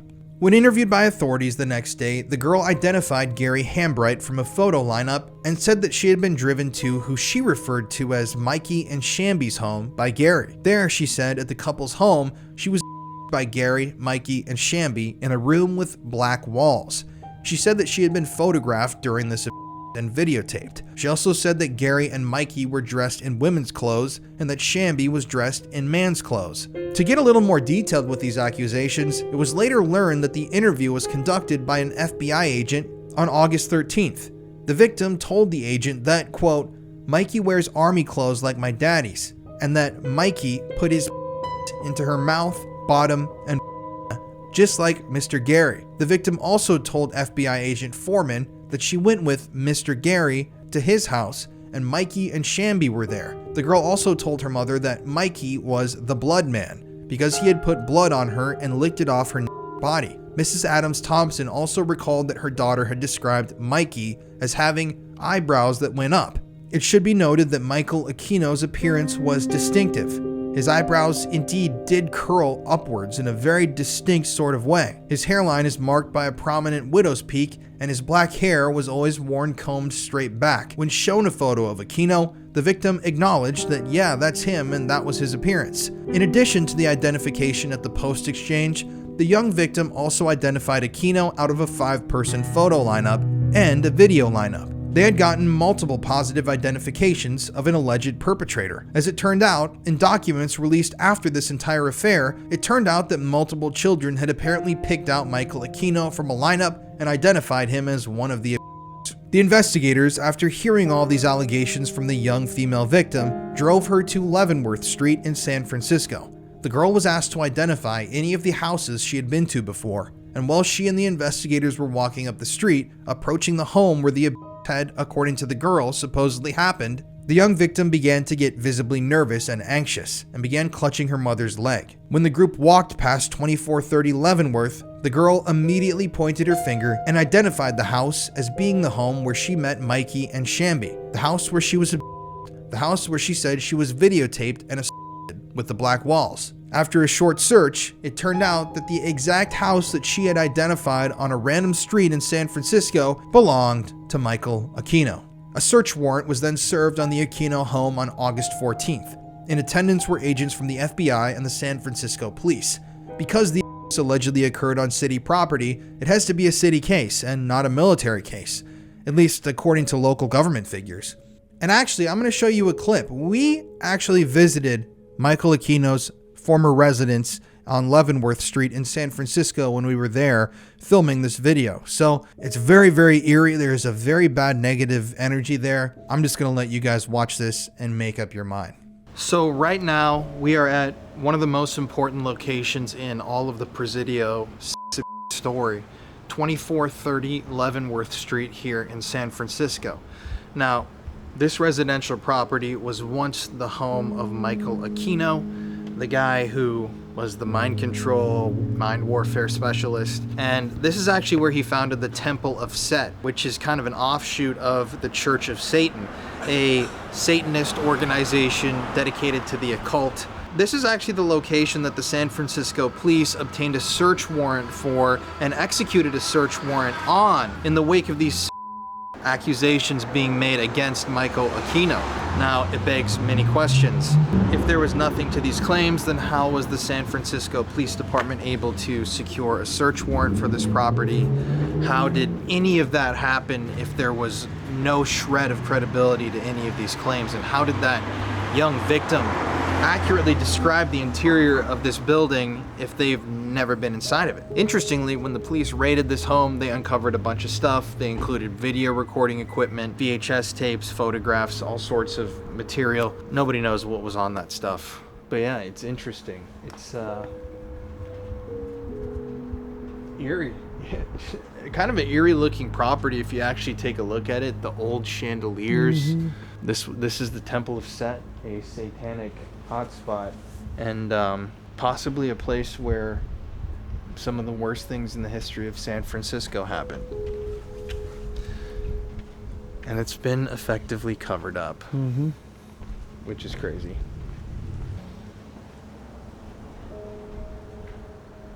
Interesting that there's a shitload of security cameras out front too. Is this still the church set? I don't know. But I mean, anywhere that's got like a red door and black brick doesn't exactly look like home sweet home, happy-go-lucky Avenue. This is 2420. So this is 2430, I guess. Probably right here. Yeah. That's 2432. I think it's, yeah, there's a security camera there. Crazy. If only we could get inside and investigate. Ominous looking building. Yeah. All right. Let me see that. I was able to actually get a copy of the arrest warrant, which I'm not sure has ever been published before in a video like this, so I'm going to back all this stuff up with proof. As you can see in the search warrant, the officer writing all of this stuff down essentially relates the same information that I just told you to be true. The warrant discusses the victim identifying her at the PX store on the Presidio campus, and then goes into her allegations in detail. The girl had told investigators that she remembered a very distinctive bathtub inside of the home, along with a painted cross on the ceiling, a room with black walls, and more. And so the SFPD executed their warrant and made a move on Aquino and his wife. As you can see based on this warrant, the items seized from the Aquino's place included videotapes, cassette tapes, notebooks, with names and addresses. 2 photo albums, 1 paper plate, and 2 plastic gloves from the kitchen garbage, 4 plastic cases of negatives, and 29 photos of costumes and masks. During the search, the FBI photographed the interior of the apartment, and some weapons, masks, and ceremonial items were observed there. And in a peculiar and somewhat troubling twist, it turned out that the 3 other apartments in the house and the house next door on Leavenworth Street weren't searched, although later investigation disclosed that Michael Aquino owned both properties. As far as I know, it was never revealed exactly what was found inside of those photo books or on those videotapes. And keep in mind, they found 36 videotapes in total. In addition, the photographs taken inside of the Aquino's residence were shown to the young female victim who had made the initial allegations on October 15, 1987. Although according to investigators, the victim's reactions to the photographs weren't fully conclusive, the pictures did show a number of items that corroborated her and other children's descriptions of the house where they were taken to and abused. Remember, the girl at first had said she was taken to this house with black walls and these people had these masks on. There were children talking about guns being pointed at them. This girl even described in her reports that she was placed into a bathtub with elephant feet, like very, very specific style of bathtub. It's in the reports, and she said that she was photographed in the while she was in this bathtub, and the investigators found a bathtub with elephant feet inside of the home, in addition to these masks, weapons, black walls, all of this stuff. This victim wasn't the only victim whose story was corroborated by the raid. You see, other children had testified about being taken to this same room, to this same house, and they had described seeing a number of different things. Masks, guns, toy animals or dinosaurs, a lion picture on the wall, and lions on the Egyptian throne, a computer, cameras, and a black room with soft walls and a robot. Every single one of those items that I just listed was named as existing inside of the apartment by a child victim before the raid was carried out. So how did all of these kids know what was in the apartment, know what it looked like, know these minute details if they'd never been there? In addition, one of the items seized by the SFPD during the search was a notebook.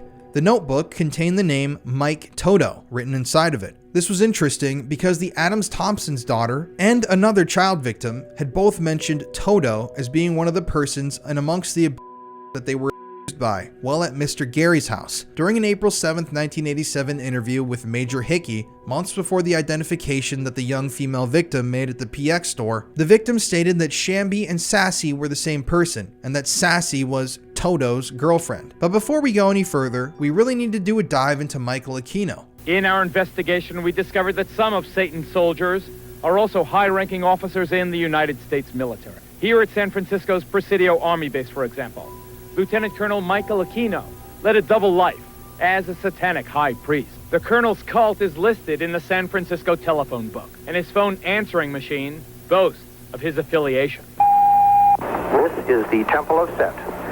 The temple is the only international satanic religious institution fully recognized by the United States government.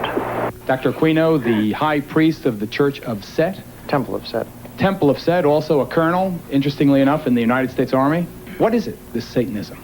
I think that there is some confusion tonight because this same term means something different to Satanists than it does to Christians in the United States. By our own standards, the people who you've shown in these film clips would not be Satanists, either present or in the past. Rather, they would be the failures of a conventional religion. I appreciate your opinion. What is it, sir, then? What is Satanism? Well, originally the Church of Satan, when it was founded, was composed not of people with a hatred for Christianity, but of people who, by and large, were agnostics and atheists, because they felt that the institutions which had arisen around Christianity had failed in their moral commitment. So Satanism itself became an emphasis on rational self-interest and on taking responsibility for your own intellectual and ethical decisions. Rational self-interest, you call it? Yes. With his widow's peak and arching eyebrows, Lieutenant Colonel Michael Aquino looks more like Dracula than a high-ranking army officer with top security clearance. He's the founder and high priest of a satanic church, which he named the Temple of Set. Aquino's wife Lilith, a woman with long dark hair, was a priestess in the temple's self-proclaimed Order of the Vampire. The couple had, many times in the past, referred to the search as a raid and had branded the investigation as a, quote,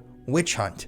The Army has known about my religion for the last 18 years and has no problem. Aquino told the author of this original article in a telephone interview in late 1987, "Not one single person in the US Army, with the exception of the chaplain, would have the remotest notion that I would be involved in anything like this." End quote. Indeed, when asked, Army spokesmen at the Pentagon have labeled Aquino's military career as extraordinary and say he's entitled to his religious beliefs.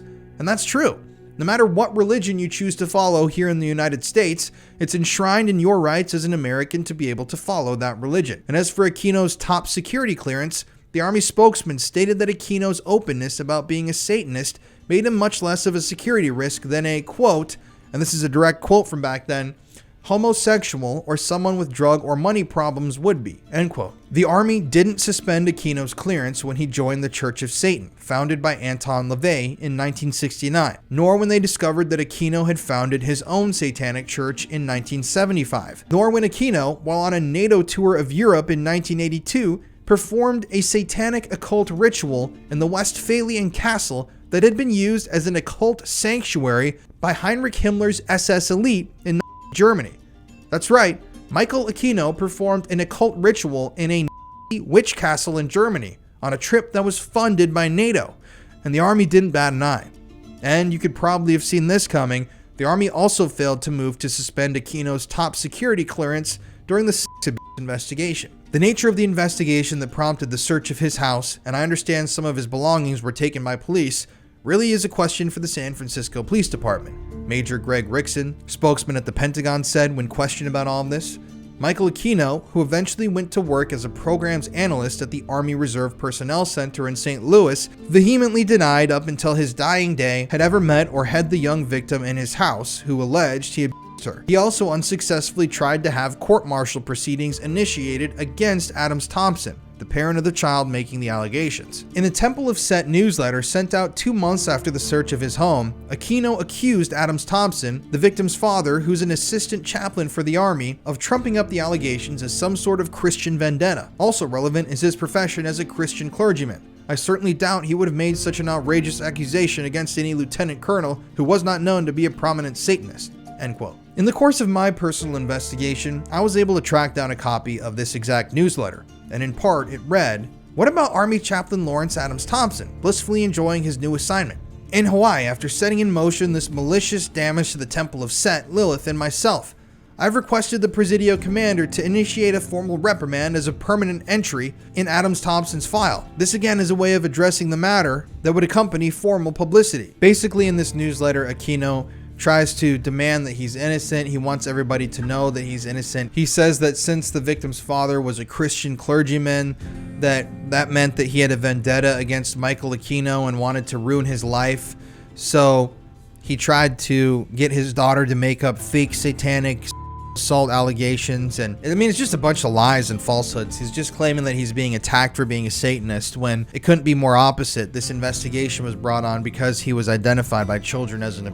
But like I said, if you want to read that full newsletter, which is interesting, which goes into much deeper detail on Aquino's personal thoughts on this whole thing, I'd recommend checking out the link I'm posting to it in the description of this video. In addition, later on when Aquino was lobbying for the Army to take action against Adams Thompson, the young female victim's father, he stated in a court document that the man had, quote, mailed an obscene postcard to him, which was described in the documents as bearing, quote, a picture of a male transgender stating, "Blow it out your ass, you pompous jerk," end quote. But Aquino later withdrew the charge regarding the postcard after he learned that Adams Thompson and his family had already moved to Hawaii before the date the postcard was mailed. So he wasn't even in town to send the postcard, and Aquino had sworn under oath that this guy had sent this postcard to him and he knew it was true. In addition, during the time when Aquino was lobbying for the Army to take action against Adams Thompson, investigators learned that he had lied to them multiple times under oath. Here's some specific wording from the actual filed court documents.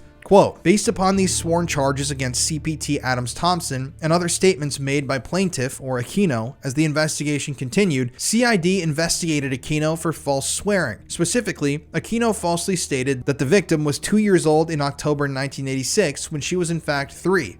Aquino admitted that he incorrectly stated the victim's age, but claimed it was a mistake. Aquino also stated that he had never used or been known by the nickname Mikey, but the children had claimed that he wanted to be called Mikey, that these other adults that were them referred to him as Mikey, and in addition to the children's identifications of Aquino as Mikey, Mr. Anton LaVey, a friend and associate of Michael Aquino, referred to him when he was being interviewed by investigators as Mikey. So it turns out very close friends of Michael Aquino called him Mikey, and he was lying, saying he's never gone by that nickname. Aquino also made other statements controverted by evidence, including that only 3 people had access to the security code to his upper apartment, which was false, and that he had never been to the CDC, which was proven to be false. So while he was lobbying for the truth to be told, it seemed as though Aquino himself was lying. Interesting, right? Well, interestingly enough, on May 15th, 1989, CID agents and legal advisors met with Lieutenant Colonel Craig Schwender, staff judge advocate for the Presidio, and viewed the investigation and evidence with him from the case against Michael Aquino. Schwender at the time openly stated to the group that there was probable cause to title LTC Aquino for the offenses of indecent acts with a child, conspiracy, kidnapping, and for false swearing or lying under oath. But for some reason, even though these powerful people in the military talked amongst each other and said that they probably could have charged him with things, the Army officials never followed up with this and never sought any charges. Then, in April 1988, Michael Aquino wrote a 4-page letter to the head of a children's advocates group in Southern California, warning that we do not intend to see a replay of what happened in Germany, when the reluctance of the Jews to challenge those who systematically and falsely accused Judaism of heinous crimes, including the sexual and ritual murder of Christian children, led to violence against them.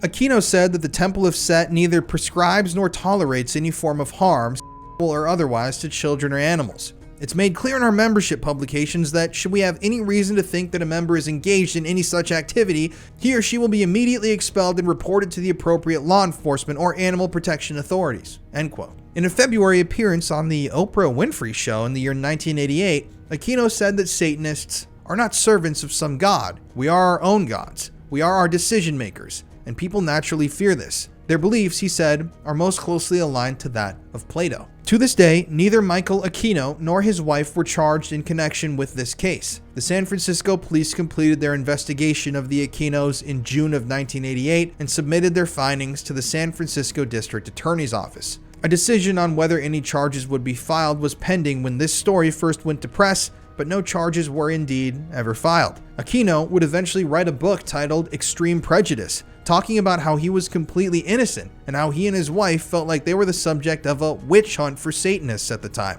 However, according to some official documents filed, despite Aquino's contentions, this investigation was not a witch hunt. Aquino was not targeted because of his religious beliefs. In fact, as Aquino repeatedly points out in his voluminous submissions appended as part of the report of this investigation, the Army has been well aware of Aquino's religious beliefs throughout his Army career, and they have not interfered with his religious practices. The sole reasons for this investigation and the CID decision to title plaintiff are the facts that point to Aquino's abuse of the young Adams Thompson victim. In addition, this whole witch hunt narrative is kind of hard to buy into when you consider that the main accused, Gary Hambright, was himself a self-proclaimed Baptist minister. But although Aquino proclaimed his innocence, there were other members from within Aquino's satanic sect that wanted to go public with information about him, but never reached the exposure levels that they desired.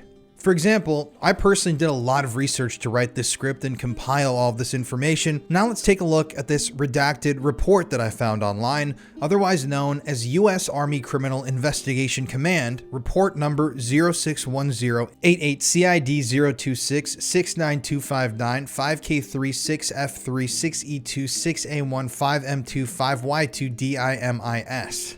Holy shit. It's a long name.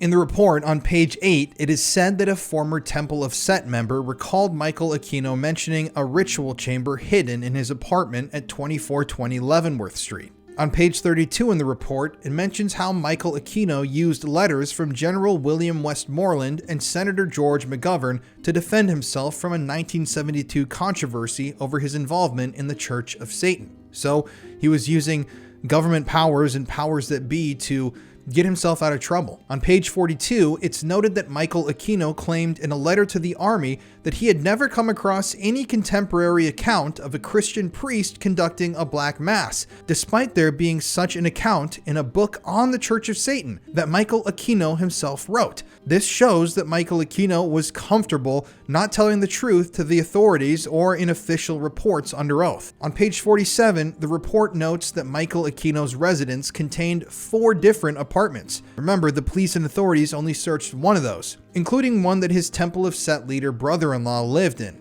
Yet only the top flat was searched by the SFPD, and the apartment that was searched by the SFPD had randomly been repainted between June 1986 and January 1987.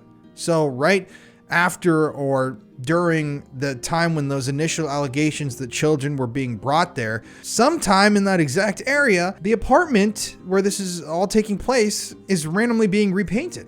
Then on page 71, it's stated that when he was asked about the colors of his home's interior prior to the SFPD search, Michael Aquino refused to answer on the advice of his lawyer. It's also noted that despite heading to Washington, D.C. at the end of July 1986 to begin classes at the Industrial College of the Armed Forces, Michael Aquino not only admitted to being back in San Francisco from September 19th to 21st and December 20th to January 4th, but he had calls from his residence on August 23rd, August 26th, September 4th, and December 8th. That's the exact time period of the initial allegations made by all of these victims. On page 84 are the notes of an interview with Anton LaVey, the leader and founder of the Church of Satan. Now, this is particularly interesting because in one passage, an interaction is described. Essentially, it's an anecdote about a woman who visited Michael Aquino at his home in Santa Barbara. The woman describes the incident, saying that at one point, Aquino began playing very loud music,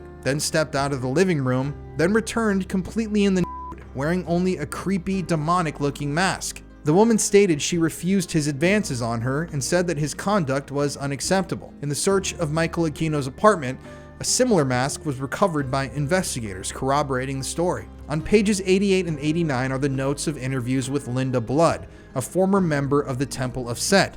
Now, while the former member states that she never saw children at any ritual, she also discusses some extremely inappropriate and graphic advances and behaviors that Michael Aquino exhibited towards her, basically exposing him as a freaky guy, if you get what I'm saying. On pages 90 and 91 are the notes of an interview with the former Temple of Set member who mentioned those rumors of Michael Aquino getting excited by activity, real freaky stuff.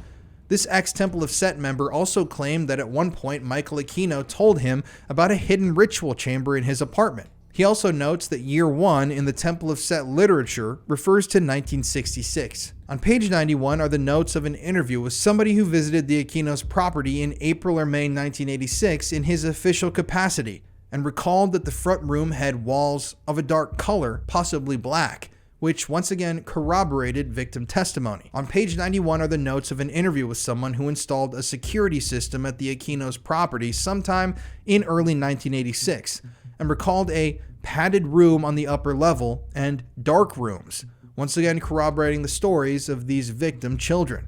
On page 114, it mentions the CID being contacted by a detective from the Mendocino County Sheriff's Department, who reported that a victim in a ritual abuse case they had worked had independently identified Michael Aquino as being a perpetrator. And the investigators noted that the prime suspect in their investigation lived very close nearby where Michael Aquino was currently assigned. It's pointed out that this prime suspect was a former U.S. Navy member. This serves to link multiple allegations of ritual abuse not only to Michael Aquino, but to the Presidio as a whole as well. On page 114, it mentions a probation officer at the Verdemont Boys Ranch in San Bernardino County, California, reporting that one of her probationers claimed his brother was involved with the Temple of Set in Lake Arrowhead, California, and claims that 2 suspects in a kidnapping trial in the area may have been linked to the group. And on pages 124 and 125, the entire section about whether Michael Aquino had contact with other suspects or victims mentioned in the report is completely redacted. The government has still, to this day, deemed that information too damning, too explosive, to show off to us regular members of the public. Very interesting. The only time you redact a document is when you have something to hide. Make of that what you will. Ted Gunnarsson, respected law enforcement professional, recently or retired now from the FBI, former regional director of Los Angeles. Do you, sir, believe that these dreadful allegations of babies being sacrificed are true? I absolutely believe it, without any doubt. Based on the information that's been given to me across the country by numerous survivors and by confidential sources and informants. Then why didn't you name these people and arrest them? Never a name, never an arrest. These women come out of a group and they insist that they know the people in the group, and yet they do not identify these large, mysterious cults. Name them and arrest them and get them off the street. Does he not make a valid point? He makes a valid point. The problem with that is, number one, police officers don't believe it. I may believe it. You may believe it. Some people in your audience may believe it. They don't believe it. Number two, if you decide to investigate these people, you have to, number one, handle it from an undercover operation. If you put an undercover operation into effect, then you have, in a sense, your own police officers become involved in these heinous crimes, and they are, of course, become murderers. And in addition to that, if you do decide to investigate these people, it's a lot of work. And many law enforcement officers are apathetic and don't want to get involved. But even with all this information, nothing came of this.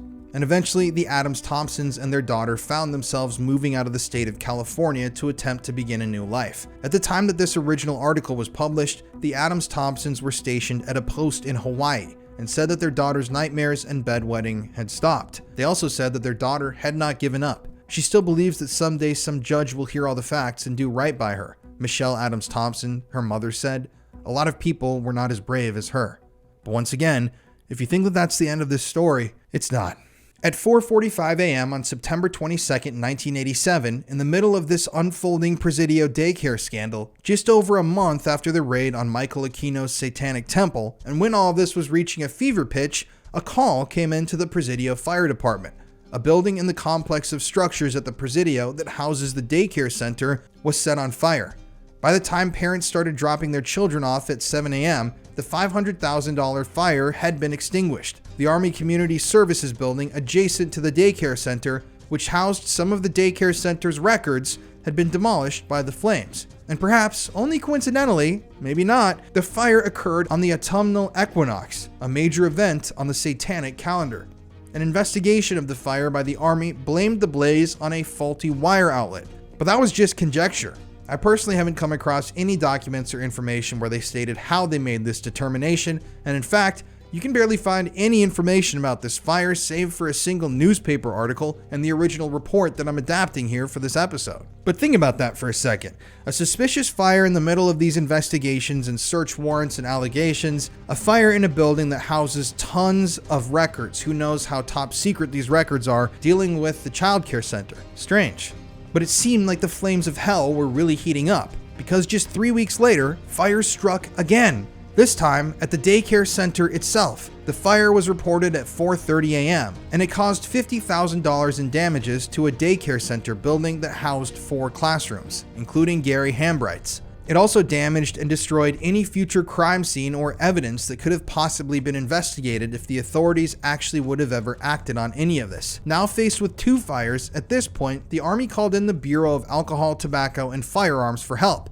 And here's where things get interesting. This new group of expert investigators found that both fires, contrary to the Army's finding, had been caused by arson. They also found cinders under a different building, evidence of a third attempted but unsuccessful fire at the Child Development Center. The Army later offered a $5,000 reward for any information about the arsonists, but to this day, there were never any takers. And eventually, shortly after that last debilitating fire, right when all this stuff was heating up, in the middle of all these charges and swirling accusations, the building was demolished. So, this wasn't after this whole thing finished up. This was in the middle of these investigations when people were all still coming forward and parents were in the media begging for help. The Child Daycare Center, Child Development Center burns to the ground. Now, that's pretty weird if you ask me.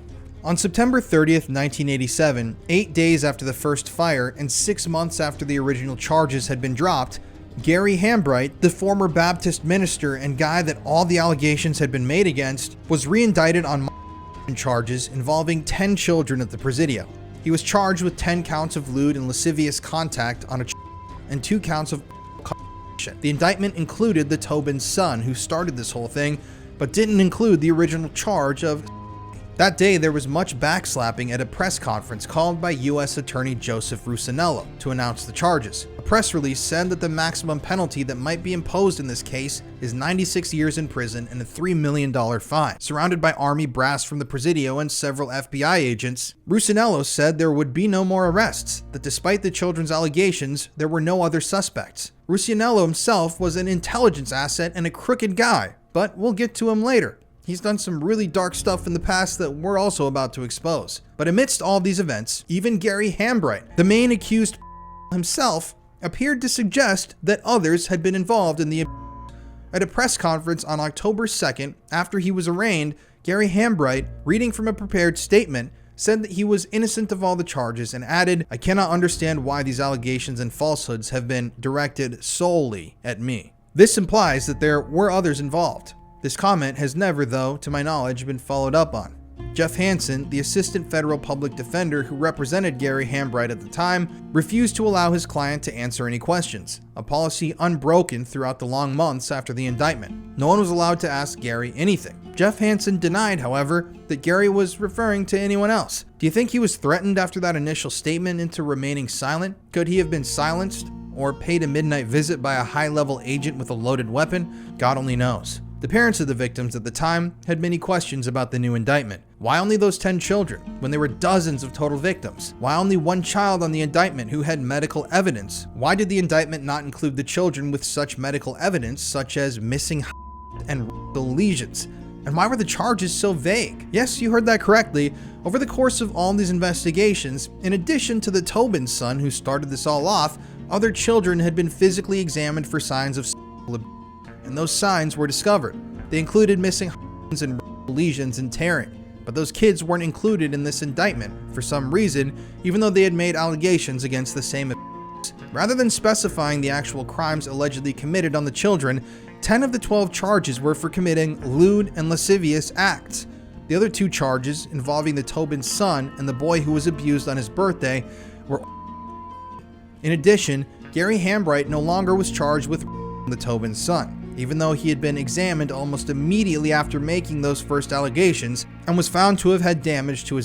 The Tobin son, the only child with medical evidence on the indictment, was included because he had been examined by CASARC, by a non-Army doctor off post. As it turned out, cooperation between the Army and the U.S. Attorney had been very weak from the very beginning. Remember those 5 children that all tested positive for chlamydia, that all claimed that they had been abused by adults at the daycare center? Well, it was ruled that the cases of chlamydia could not be used as evidence because apparently the right kind of culture had not been taken at Letterman Army Medical Center. When one couple called the U.S. Attorney's office to ask if they should take their children for another culture, the answer was no. The reason for why they weren't allowed to retest their children for STDs in order to prove their allegations of abuse was never made clear. So they ruled it inadmissible, all these positive STD tests inadmissible because of a very specific technicality.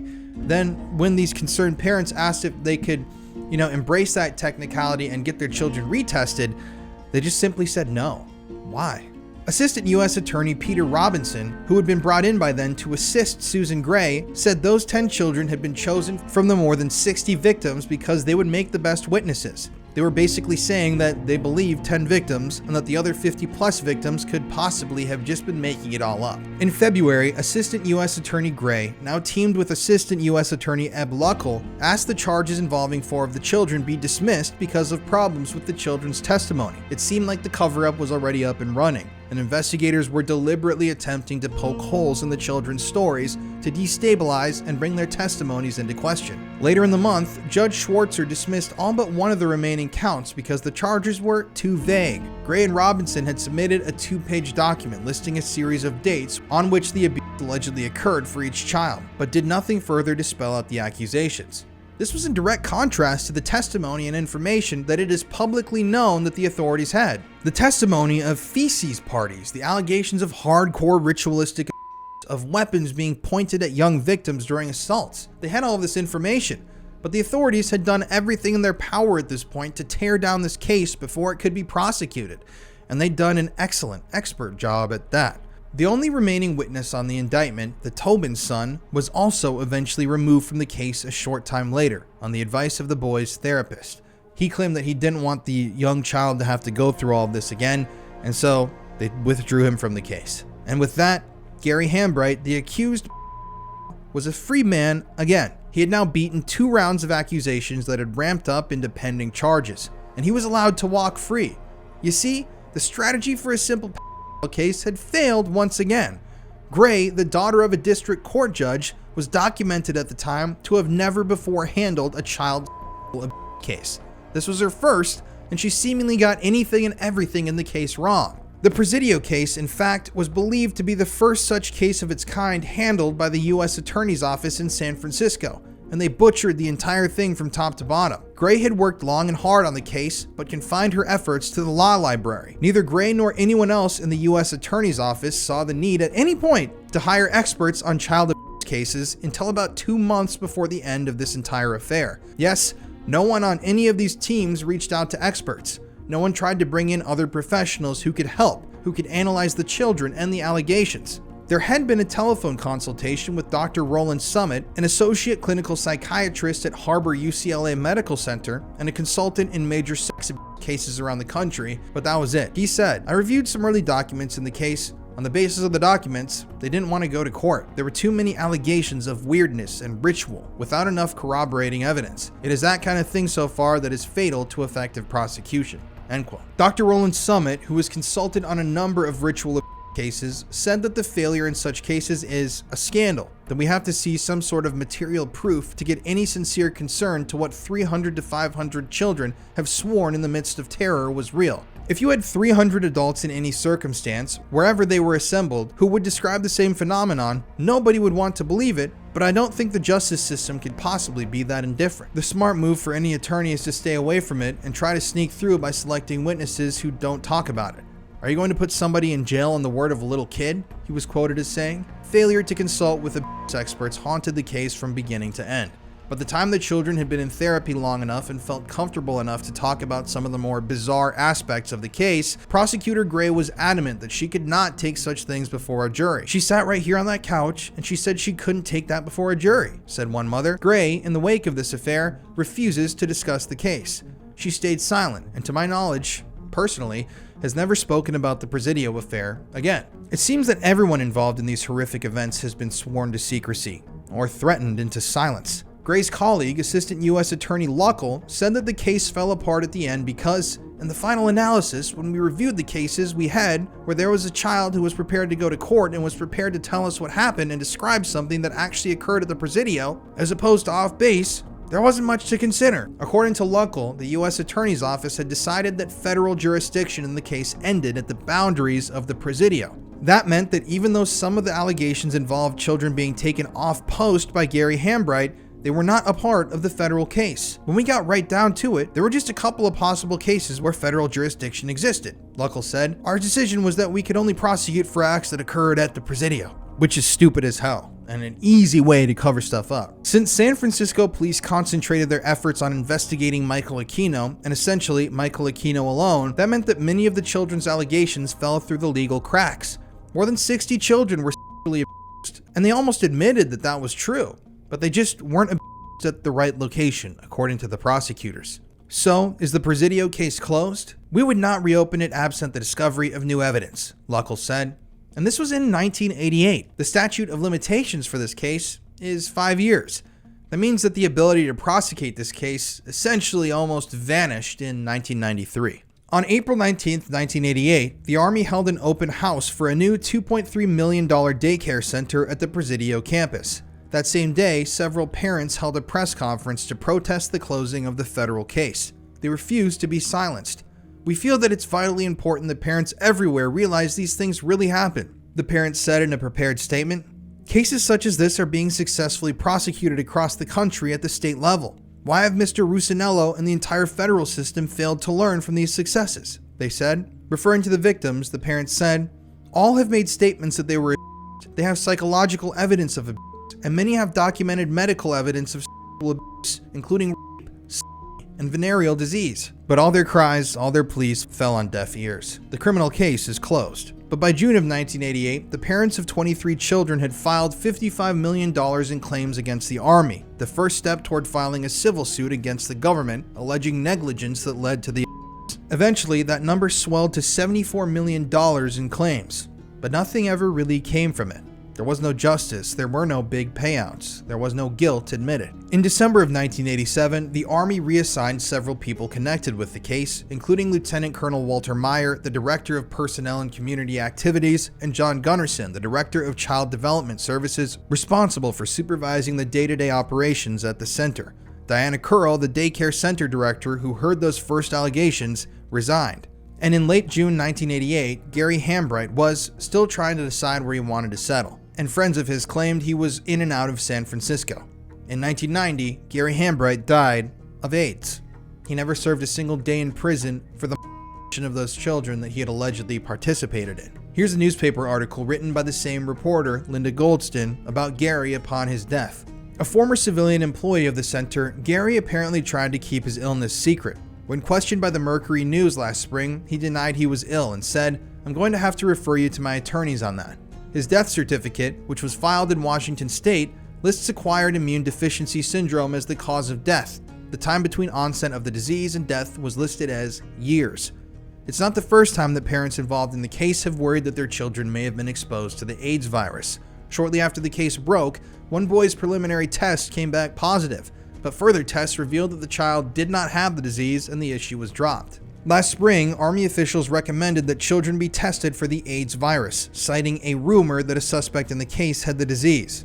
"We tested every kid that was brought in," said Presidio spokesman Bob Mahoney. "That was done worldwide because the victims and their families were all dispersed." Officials have said confidentiality laws prevent them from discussing either the number of children tested or the results of those tests. Mahoney said Thursday that it would be inappropriate to comment on Hambright's death. Jeff Hansen and Nancy Clarence, the federal public defenders who represented Hambright, said they both genuinely regret the news of Gary's death. "We're deeply sorry that he spent the last years of his life fighting baseless charges." Ugh. U.S. Attorney Joseph Rusinello made the decision not to prosecute the case in 1988 after a federal judge dismissed the second set of charges because they were too vague. Rusinello's decision later drew sharp criticism from a congressional subcommittee. He could not be reached Thursday for comment. In addition to the allegations of Presidio, 3 arson fires were set at the daycare center and 5 children were diagnosed with chlamydia, a transmitted disease. Since the case began, parents have accused authorities of attempting to cover up the allegations of including the number of victims. Parents have maintained that more than 60 children were. One FBI document said as many as 102 children may have been victimized. The Army has refused to say how many cases were reported. The case that so many did not want to believe is still very much alive in the nightmares and acting out that continue for many children, in the jarring statements that come suddenly out of nowhere, such as the 4-year-old girl attached to the case who sat at her kitchen table a few months ago and told her mother that she wanted to with a knife. Other children who claim they were now say that they hate themselves to their parents. One 6-year-old girl, who was a victim, was playing with modeling clay at school one day when she suddenly started stabbing it. "Mr. Gary is bad, and I'm bad because I let him do it," she told her teacher. "People keep telling us we've got to let it go, just forget about it and go on," said parent Gretchen Runyon. 2 of the Runyons' 4 daughters were among the victims. Both had confirmed cases of chlamydia. 3 weeks ago, our youngest daughter was having nightmares, and our other daughter was closing out the whole world, going to her room and sitting there with no radio, no TV, no nothing. Tell me it's over. And that is kind of really at the end of our Presidio story. This was a lot longer than I thought it was going to be, but I hope you guys can appreciate the level of detail that we went into this whole thing. So you can either view this whole thing as going one of 2 ways. Either the happened or it didn't happen. After taking in all of this evidence that I've presented you with and listening to these stories, if you still don't believe that a single child was used on the Presidio campus, then I simply just don't know what to tell you. There's so many things that just don't add up with the official story here. There's the fact that a victim picked out Michael Aquino and his wife on the street and identified them by name. There's the fact that multiple parents and employees witnessed on the campus of the Presidio, tried to raise an alarm about it, and were silenced. There's the fact that a man in a black hooded cape was seen by police officers running around the Presidio campus late at night with a little girl by their side. There's the weird cult graffiti, the melted candles, and the obvious signs of rituals that were taking place in the abandoned buildings on the Presidio campus. The victim who identified Michael Aquino's house while walking down the street. The search warrant that was executed on the Aquino's home that corroborated victims' stories. How exactly were these children able to identify very strange and distinct items and features inside of a home where they had supposedly never been before? There's also the case of the chlamydia, the allegations just in general from the children, the fire that completely destroyed the daycare center in the middle of the investigation, and all of the evidence, everything else that just didn't add up. All the statements from people saying, don't look into this, the people saying this was never looked into, the people that were let go, let free, the charges that were dropped. I mean, all of that stuff is so crazy and so clear, and yet, according to the official story, the story that the government would tell you today, not one single child was abused at the Presidio during this affair. But there were still other people involved in these cases that had yet to share their stories, people that would speak publicly about these events. For example, there's an interview with a woman named Cynthia Angel, a local lawyer in the area at the time, who was interviewed in the book Children for the Devil by Tim Tate. Here's an excerpt of her interview. She said, "That January in 1988, I became involved in a civil lawsuit. I represented a man who was fighting his ex-wife for custody of his children, a 5-year-old boy and his 3-year-old sister. Sometime into the proceedings, the children showed evidence that they had been sexually abused. The little girl, in particular, showed medical signs that were consistent with an object being forced inside her. She had 2 lacerations inside her, and the pediatrician said there was no possibility of them being self-inflicted since they would have caused extreme pain. Her brothers showed strong psychological signs of a severe traumatization, and it gradually emerged in counseling that both had been ritually abused. They started describing horrendous acts that they had been forced to take part in. They had sex with animals. They described being forced to drink blood. They also talked about witnessing people being killed and having their blood drained from them.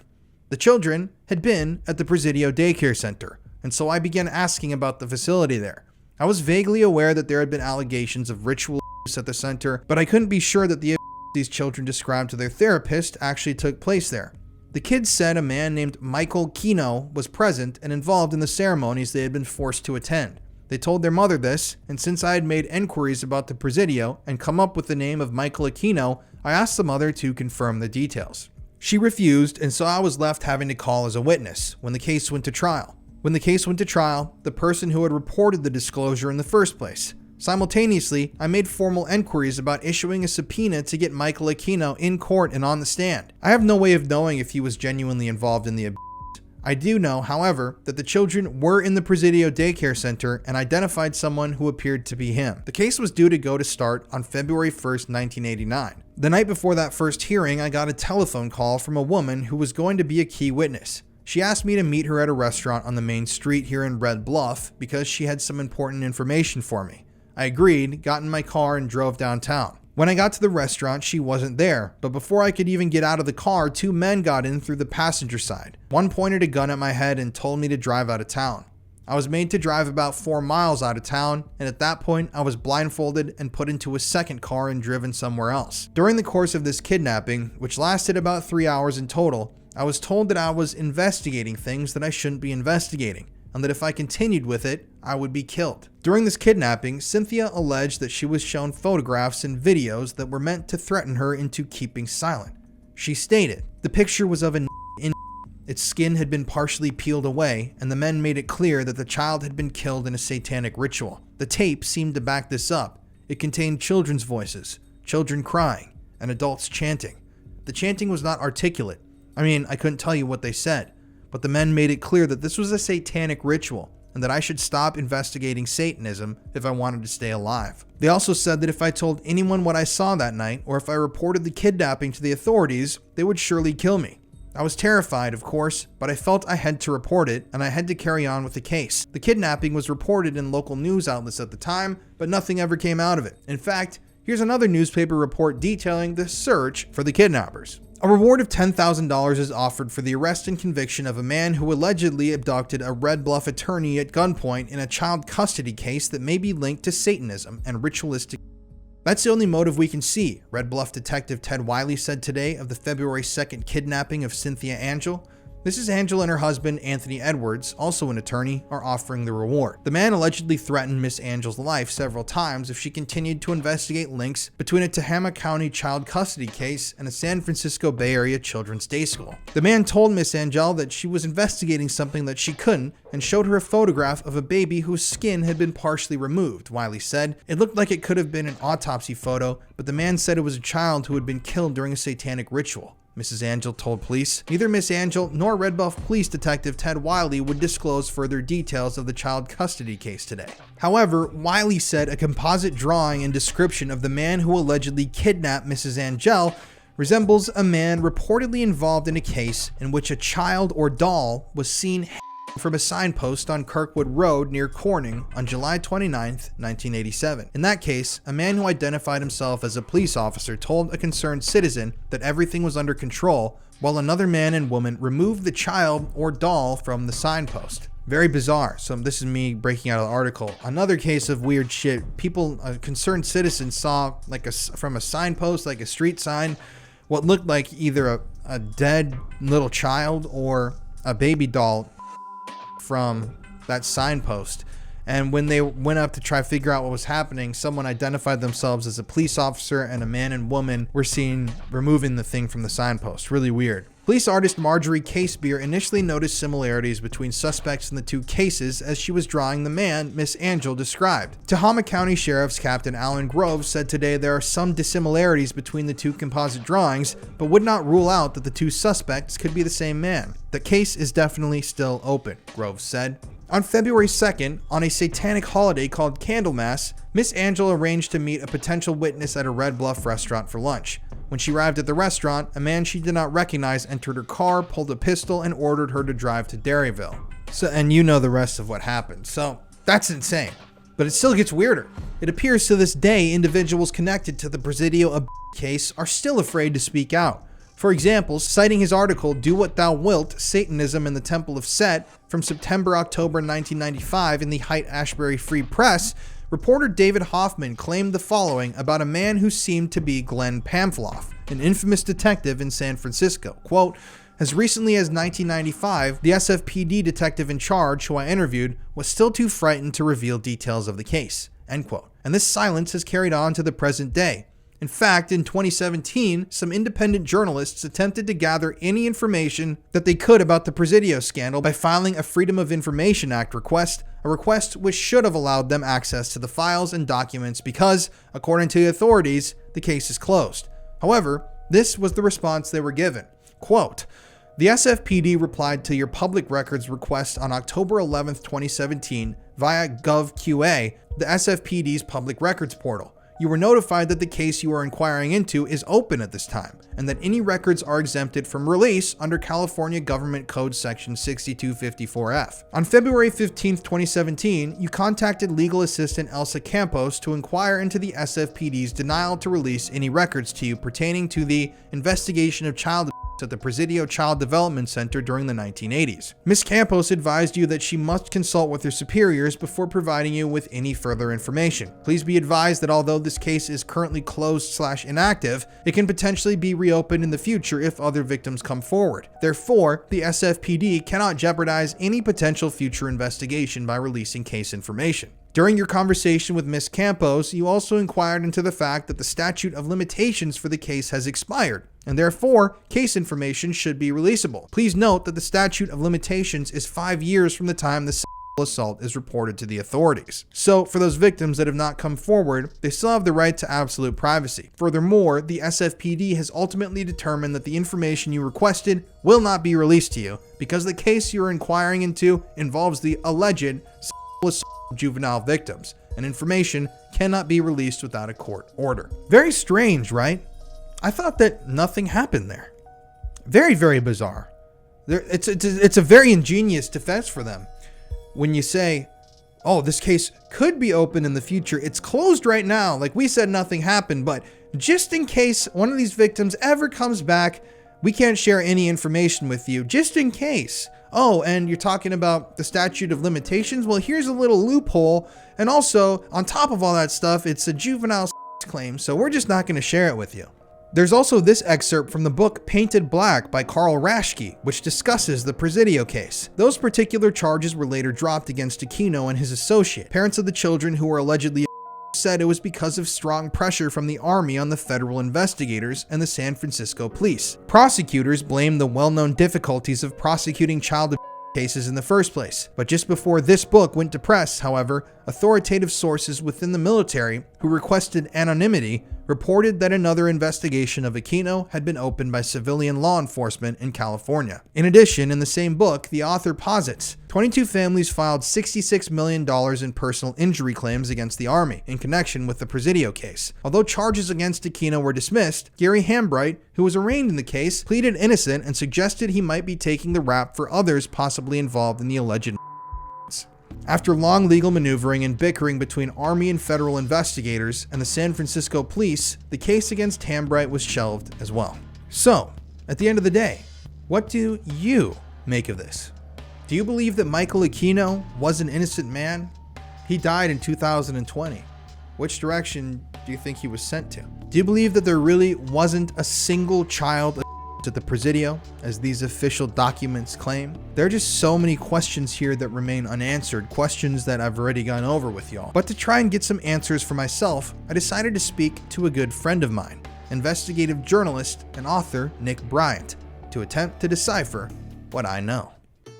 My name is Nick Bryant, and I'm a freelance journalist. I've written various books. My most popular book is called The Franklin Scandal, a story of power brokers, child betrayal. I co-authored Confessions of a DC Madam, the politics of sex, lies, and blackmail. And I've also written a book about Watergate, showing that the Watergate narrative is highly fallible. The book is called The Truth About Watergate, a tale of extraordinary lies and liars. I've been quite active in anti-child trafficking. I've spoken at a number of conferences, international conferences. The National Center on Exploitation has an international summit every year, and I've spoken at 3 of them. I've also spoken at the International Conference for the Study of Trauma and Dissociation. The Franklin scandal was very mind-blowing to me. It really opened up my eyes to this network that was trafficking children, and it was covered up by both federal and state law enforcement. And I've been digging in that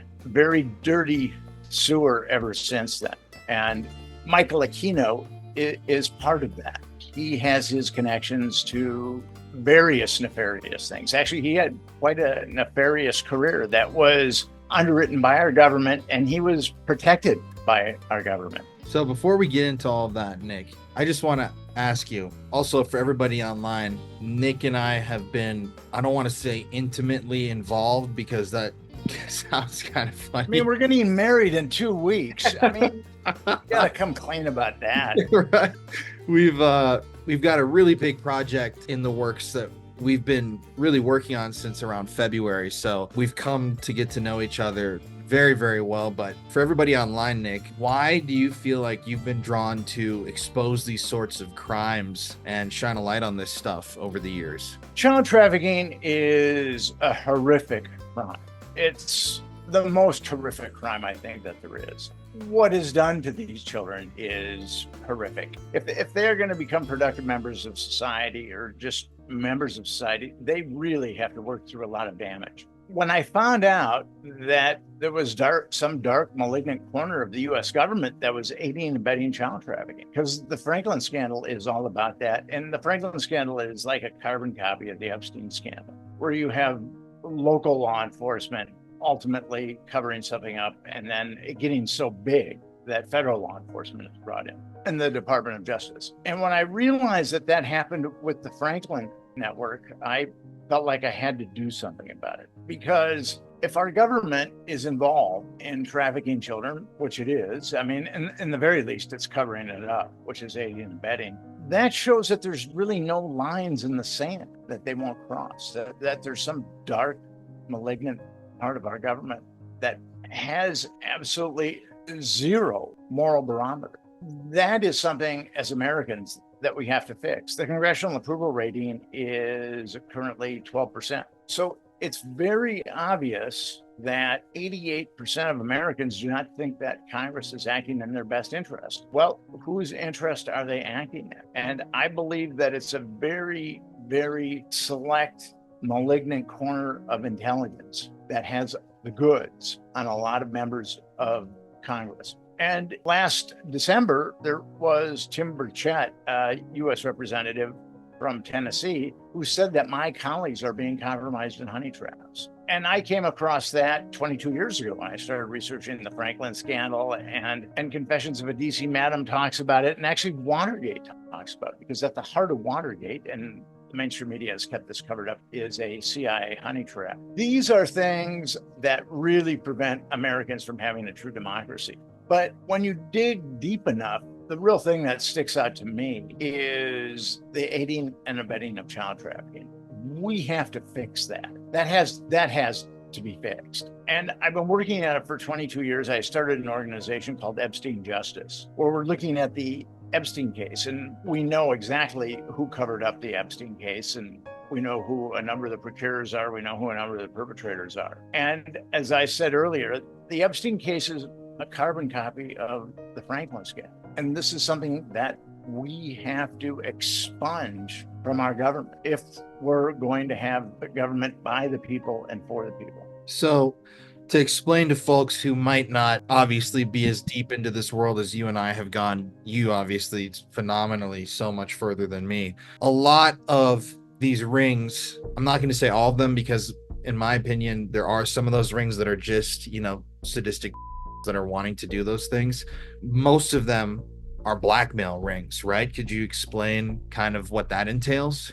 A lot of these networks involve blackmail. With the Franklin network, there were hidden cameras. With the Epstein network, Epstein had hidden cameras in all of his homes. And two of the victims say that Epstein showed them a room where there were two men, as in plural, monitoring all these monitors. And the Franklin scandal, the primary pimp in the Franklin scandal, well, actually there were two, Lawrence King and Craig Spence. Craig Spence had a similar setup. And we're seeing that with Diddy right now, is that Diddy was trafficking children. There were initially 8 lawsuits against Diddy, and 2 of them involved underage girls that said that they were trafficked by him. And the 5th lawsuit by Little Rod, the hip hop producer, said that Diddy was trafficking minors frequently.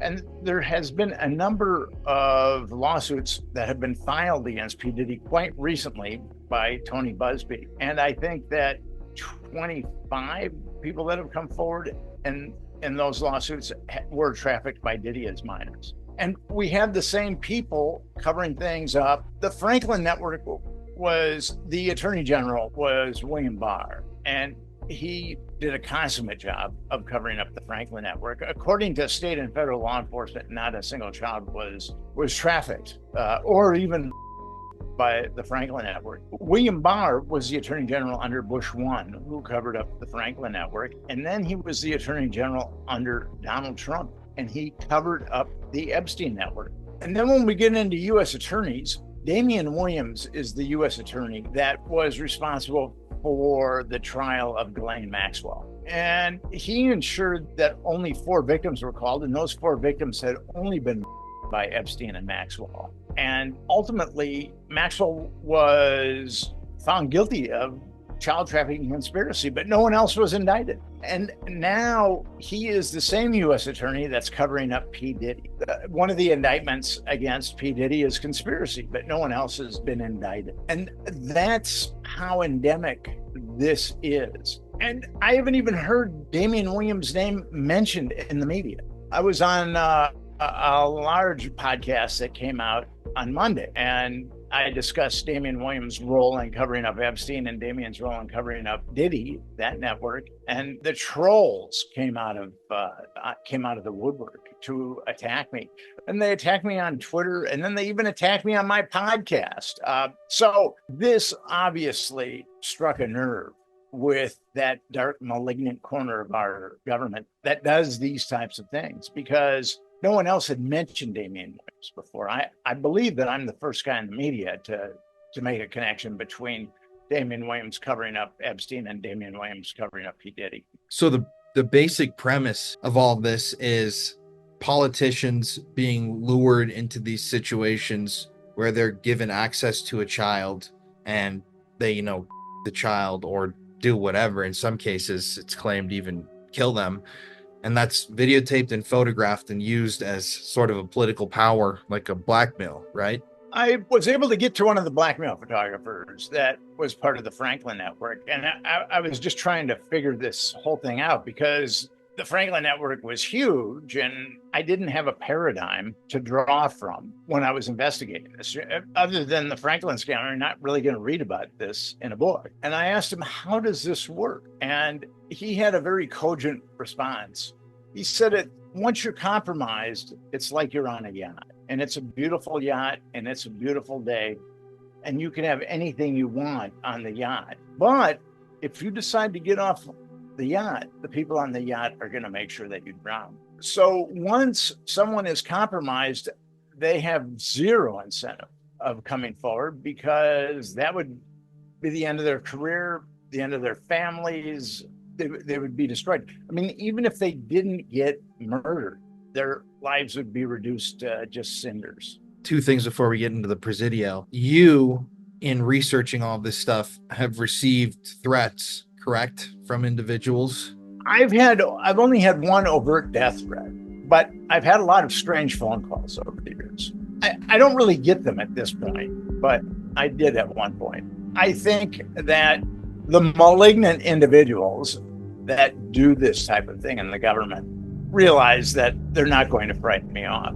They can always kill me, but then they would have a martyr. When I first discovered this reality, I thought I've got to go for this. I've got to expose this to people. If they kill me, they kill me. I mean, that was kind of my attitude about it.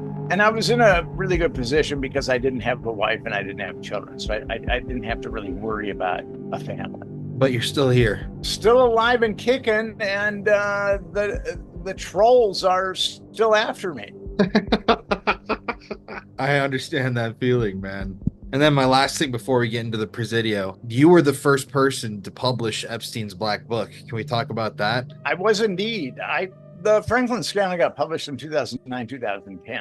And I started reading about Epstein, and the Franklin scandal, I worked on that for 7 years, and I spent all my money, and it had left me very, very depleted. But then I started reading about Epstein, and I felt that something was really wrong there. At this point, Epstein was just a lone, and I felt that something was really wrong there. So in 2012, I went down to Florida, and I was able to acquire his Black Book. I brought it back to New York, and I pitched the Black Book to various publications. Although at that point, I'd been somewhat estranged from the media just because of the Franklin scandal. But the people that I pitched wanted nothing to do with the Black Book. And finally, Gawker published it in 2015. And then the floodgates opened on the Black Book.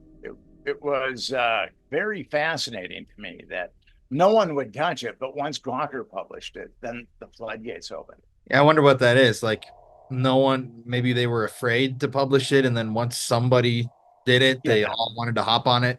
It's kind of like game theory. If only one person sticks their neck out, then they're going to get their head chopped off. But if everybody sticks their neck out, then they've got nothing to worry about. The media is very, very corrupt. And to tell you the truth, they don't really care about the welfare of children. They might say that they do, but no one in the media has called for justice for all of Epstein victims. The media is very good at digging up salacious dirt on Epstein, and some of it's erroneous, but that doesn't really matter. But no one in the media, from the New York Times to Vanity Fair to the Atlantic Monthly, no one has said, whoa, with Epstein, look at all these girls that were trafficked and destroyed. We need justice. Why is our government not doing something about this? That's what we have with our media. Our media is being run by ethical eunuchs. I don't know if they've made Faustian pacts or not, but they're definitely ethical eunuchs. Yeah, we could talk about this for hours. But right now, I would like to start getting into the Presidio. We've seen this in the past. We saw it with Franklin, and we also saw it with Epstein. The case was taken over by the U.S. attorney. His name was Joseph Rusinello. And Joseph Rusinello is a very dirty guy. He did not press any charges against Aquino, but he was also, this is kind of an interesting story. Joseph Rusinello was the U.S. attorney for San Francisco when Aquino, when the San Francisco Police Department served that search warrant on Aquino. And he took it away from the San Francisco police, that case from the San Francisco police, because the kids were ostensibly in the Presidio, which is a U.S. military base. Although the kid that came forward, the child that came forward, described Aquino's home, described the cross in his living room, described what his house looked like, and she even described what his bathtub looked like, that it had lion claws. But nothing happened to Aquino. Rusinello took that case away and it was essentially quashed. Rusinello had an interesting case around this time. The United States was involved with the Contras, who were trying to fight the Sandinistas in Nicaragua. The Sandinistas were communists and the Contras were ostensibly wanting to form a democracy. And the Contras were selling coke here in the United States. And there was a Contra frogman, his name was Zavala, who got busted in San Francisco Bay with, I believe, $36,000. And Joseph Rusinello gave the money back to the Contras, the $36,000. And this guy was also a drug dealer. So that shows you how dirty the federal mechanisms were at this point, and why Aquino was able to skate on those kids. Obviously, someone had them. A kid just doesn't get chlamydia by accident. The three that were named were Aquino, his wife, and Gary Hambrick. And Aquino and his wife skated on it all. Nothing happened to them because of Joseph Rusinello taking over the investigation and essentially dropping the charges against Michael Aquino. The whole Presidio impasse was very corrupt, very foul, and it left a lot of children very, very damaged. That was courtesy of our federal government. Joseph Rusinello was the U.S. Attorney for Northern California. And so what do you make of all this? What do you think these kids were being for? Was it for blackmail? Was it for mind control, experiments? Aquino was a Satanist, a self-confessed Satanist, and he joined the Church of Satan, Anton LaVey's Church of Satan, in 1971, and he kept rising through the ranks. Now, this is the cover story of why he split from the Church of Satan. He ostensibly split from the Church of Satan because Anton LaVey was selling priestships, and Aquino felt like you had to work to become a priest in the Church of Satan. But I've been told that that was just the cover story, that LaVey and Aquino wanted Satanism to spread out. And Aquino ultimately formed the Temple of Set, which was very, very hardcore. The Church of Satan was theoretically an aesthetic type movement where it was satanic chic. With Aquino, it was really, the Temple of Set was hardcore. And it's interesting, he said that Satan appeared to him in the summer of 1975 and revealed to him that he wanted to be called Set, he was a brother of Horus in ancient Egyptian mythology and just a bad egg. And according to Aquino, as he was funneling Satan or Set, whatever you want to call it, the book of Coming Forth by Night was written. He was channeling Satan or Set or whoever, and then he wrote this book.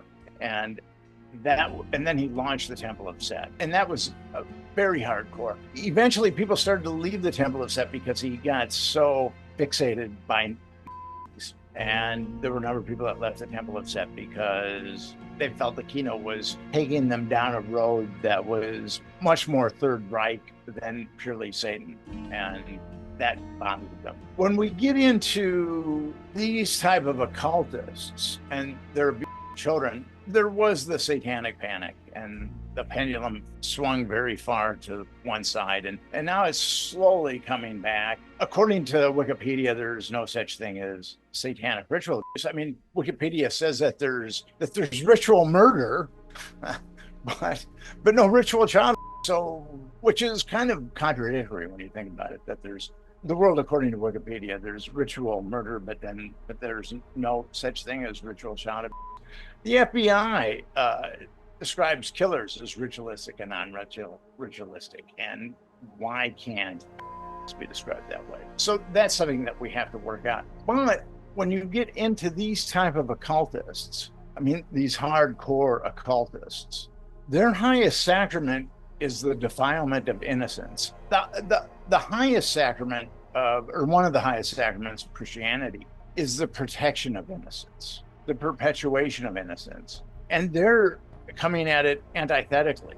Their thing is the destruction of innocence and the defilement of innocence.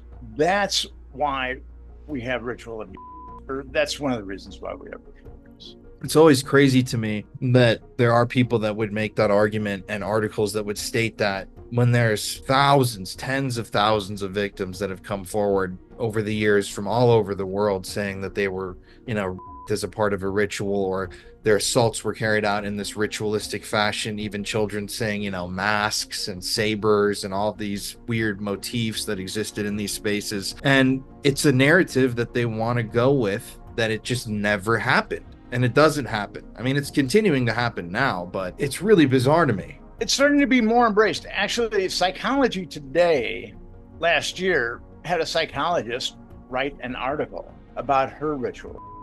So it's starting to be accepted more and more, but we're still a long way from society accepting it. And the FBI has been an impediment to that. The Lanning report was written by Ken Lanning, FBI agent, and he said really that there's no such thing as ritual.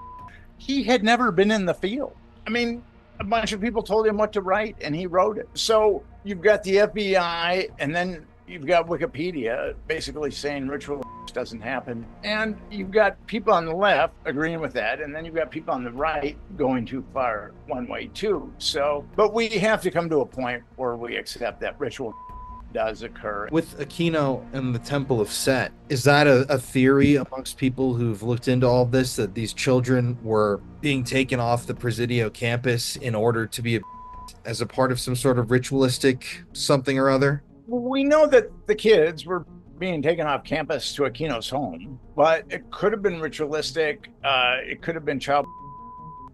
That we don't know, and we don't know that because the government didn't investigate it. If the government had investigated it, then we'd know exactly what went on there. If the government investigated Epstein, we would know exactly what went on there.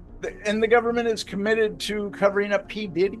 His 3 indictments have nothing to do with his trafficking of children. So essentially, we have the government to blame for us not knowing exactly what went on at Aquino's home and the Presidio. We do know that the kids had chlamydia. We do know that they were taken off the campus and delivered to Aquino's home, and they must have been, but we don't, because the government, Joseph Rusinello, quashed this case like he did the Contra Frogman case. We just don't know the particulars of it. Yeah, but Aquino has a long history of malevolence. He was in Vietnam. He became a colonel, and he graduated with a political science degree in 1968. And he went to Vietnam. And at that point in Vietnam, we had the Phoenix program. What we were worried about is North Vietnamese infiltrating villages of South Vietnamese and turning them on to communism.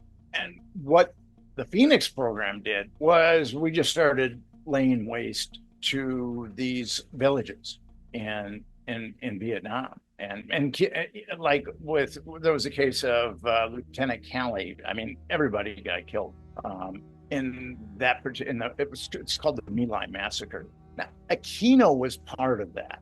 He was part of Operation Phoenix. And I can give you an anecdote from my life. Our government has estimated that 20,000 innocent people got killed, and the South Vietnamese estimate that, or the Vietnamese estimate that up to 40,000 innocent people got killed with Operation Phoenix.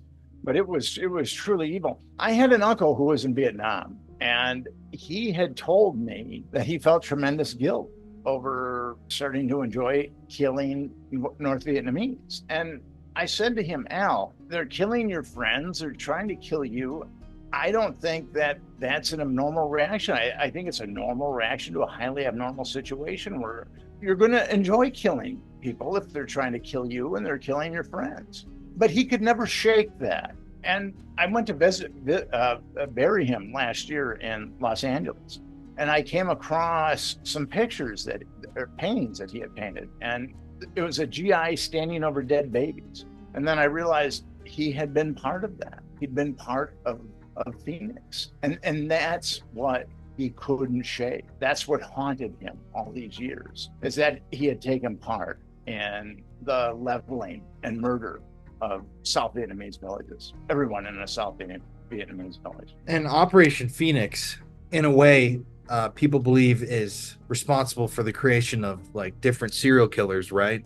Like it's very nefarious. Can you talk about that for a second? Because that's what caught my attention when you first brought this up to me. Dave McGowan wrote a very good book called Program to Kill, and he linked a number of serial killers to the Phoenix program. And there was a very good movie called Apartment Zero, and it was about a South African mercenary who traveled around the world, and he was engaged in killing people. That's what he did. He was a mercenary. He'd be hired to kill people. And then he all of a sudden put back into civilization.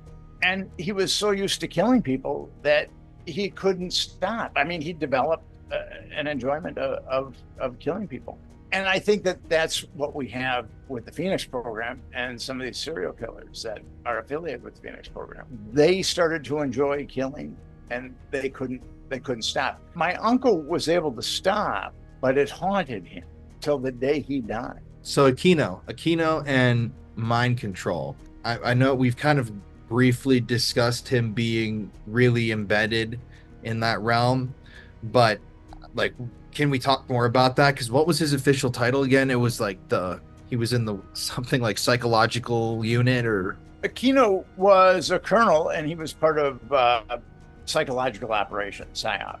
And he must have had a lot of juice in the military, because on NATO's dime, he conducted a black mass ritual, Valesburg Castle, which was where Himmler and the upper echelon of the SS would stay. That really does show.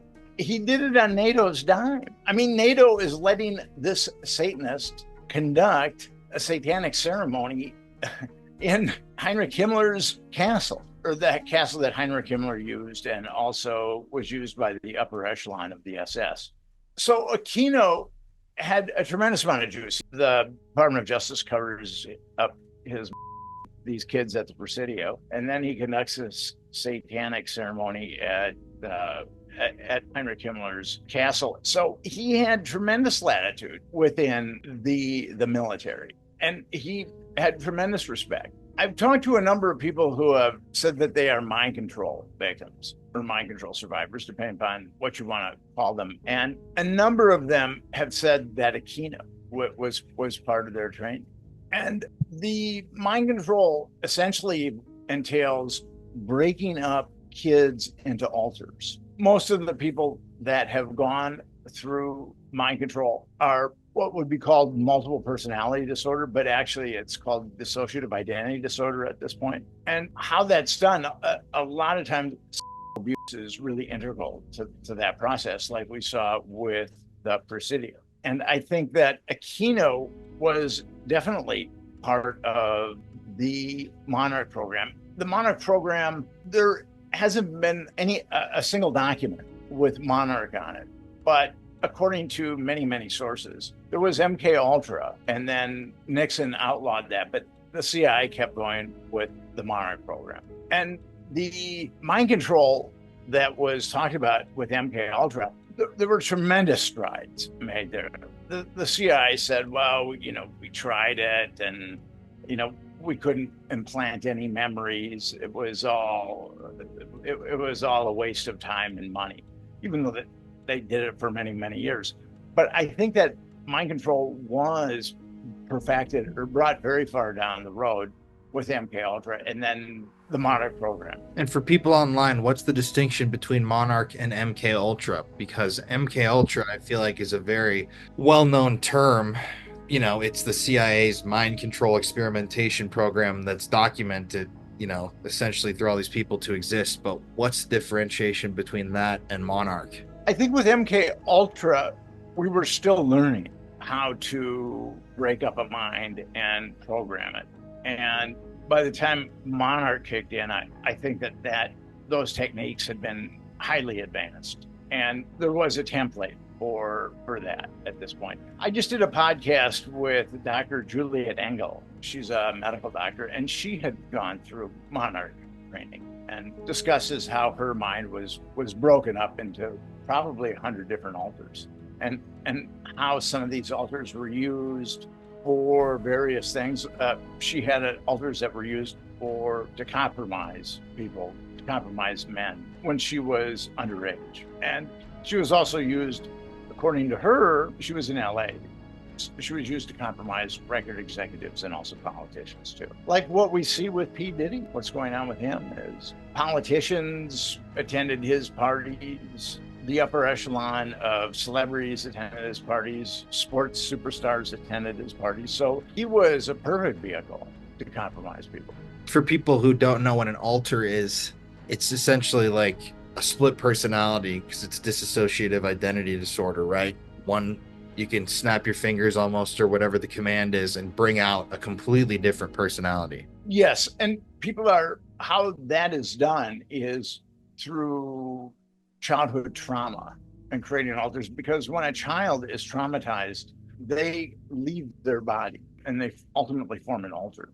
And with drugs and hypnosis, you can call those alters forward and program those alters with hypnosis. A number of people believe that Sirhan was part of mind control, and John Lennon's killer was part of mind control, and John Hinckley had been mind controlled. What's interesting about Mark David Chapman, who shot Lennon, and John Hinckley, who shot Reagan, both were reading Catcher in the Rye at that time. And actually, Chapman, after he shot Lennon, sat down on the curb and started reading Catcher in the Rye, whereas Hinckley had Catcher in the Rye in his hotel room. And both these guys, another thing that's kind of telling about both these guys is they were flying all around the country and staying at very nice hotels, and they didn't really seem to have a source of income. Hinckley's parents were somewhat affluent, but I don't think that they gave Hinckley the money to burn the way that he burned through the money flying around the country and staying at very nice hotels. And certainly Mark Chapman did. Oh, that's so crazy.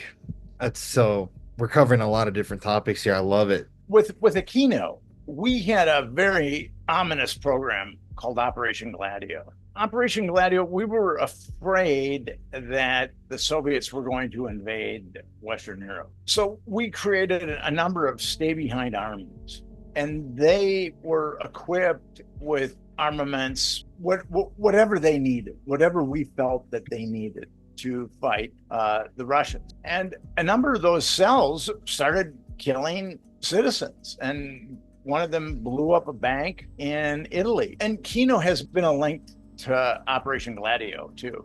I think with Aquino, he's kind of like the Forrest Gump of evil. If something needs to be done by someone that's evil, an ethical eunuch, there we go, Michael Aquino. He is the guy. Whether it's the Phoenix program, whether it's Operation Gladio, whether it's mind control, we can count on Michael Aquino to make sure that evil is meted out the way that we want evil to be meted out. Yeah, you have to bring it up and mention it. Aquino and his wife, were cleared, but they wrote that whole book about how they're innocent. What do you make of that?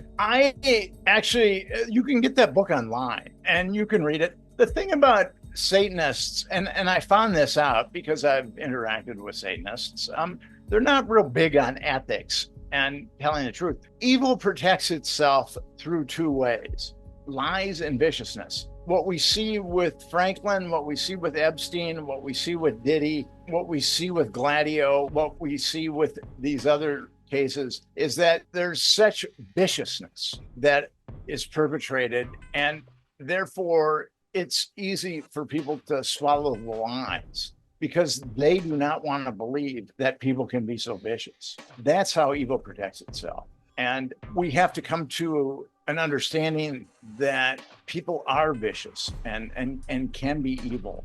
We have to quit fighting the cognitive dissonance that when we're confronted with Franklin. I found that when I was pitching both articles about the Franklin Network and Epstein, people did not want to believe that the government would cover up child trafficking and that the government could cover up such viciousness, because child trafficking is vicious. People that traffic humans and traffic children, they are vicious people, regardless if they're Epstein and Maxwell or they're living in a trailer park. People that traffic other people and children are vicious people. And Americans want to give people the benefit of the doubt. They don't want to believe that people can be that vicious. What Epstein did was unbelievably vicious to a lot of these girls, but our media has refused to report on just how vicious Epstein and Maxwell were. Yeah, that's the shocking part to me, even with P. Diddy, to see the lack of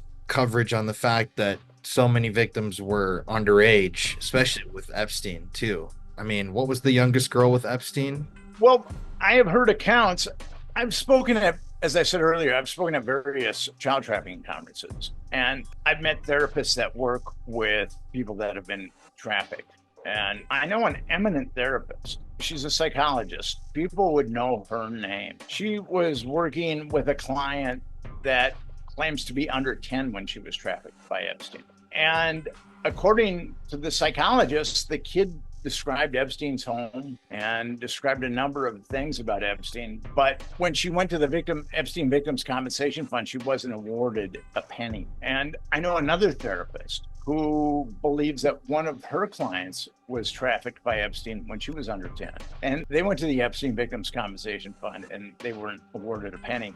And the Epstein Victims Compensation Fund is overseen by Jordana Feldman, who was part of the 9/11 Victims Compensation Fund, and David Boies, who's a nasty piece of work. You can check him out on my website. I get into various machinations about David Boies. We don't even know the criteria that they use to compensate these victims. And some of the victims are given 5-figure settlements. Some of them are given 6-figure settlements. We just don't know. But these two therapists believe that the reason why their clients weren't compensated is because the cover story on Epstein is that they weren't younger than 14. And these girls were younger than 10 when they were trafficked by Epstein.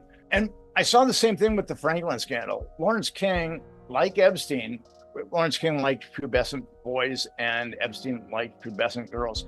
But these guys are psychopaths. And if you want an 8-year-old, they'll get you an 8-year-old. That's what guys like Michael Aquino are for, is to make sure that there isn't a shortage of children to harm. So at the end of the day, wrapping in all of the stuff that we've talked about, when you look at Aquino's case and you look at the Presidio as a whole, you have an employee of the daycare. He might have been doing it for the pleasure, just for himself. You have the elements of mind control and that rogue intelligence with Aquino. And a lot of people obviously testified that in order to be mind controlled, that's is an integral element. And then you have on top of that, him breaking off and forming the Temple of Set, which is a much more rigorous, hardcore version of Satanism. Obviously, when you get to those sorts of offshoot religions, they have weird practices, and ritualistic is a major issue that's happened so many times throughout history. It's kind of hard to make sense of all of that. What would you say at the end of the day to wrap this whole thing up? Along the lines of mind control, Aquino, with a guy named John Alexander, wrote a book called From PSYOP to Mind War. And one of the central premises of the book is that if you're going to wage war, because there was a lot of blowback in the States about Vietnam. And one of the major premises of the book is that if you're going to wage war, you have to brainwash your country into thinking that war is a good thing, that the war you're launching is a good thing. And we saw that in Iraq. We saw the media and the government sell that war to 80% of Americans. We knew that there wasn't uranium. We knew that Saddam Hussein didn't have uranium, because if he had uranium, we would have sold it to him. So, but yet the media and the government were able to influence 80% of the Americans that the Bush administration lies were actually truths about Saddam Hussein. I mean, there were a number of Americans that thought Osama bin Laden was aligned with Saddam Hussein, and they hated each other. They had antithetical views on life. And that is the outgrowth of mind control, is the way that the government can manipulate Americans with the media, can manipulate Americans to believe the lies that are used to go to war. Again, this falls under the rubric of evil, because people don't want to believe that their government is lying to them. And they have no idea of the carnage that's going to be sown. Evil is evil. And whether it's children or declaring war, I mean, it's on a continuum. And Michael Aquino was on that continuum all the way. And I have three sources. They're not solid sources, but I have three sources that he was involved in the Franklin Network also.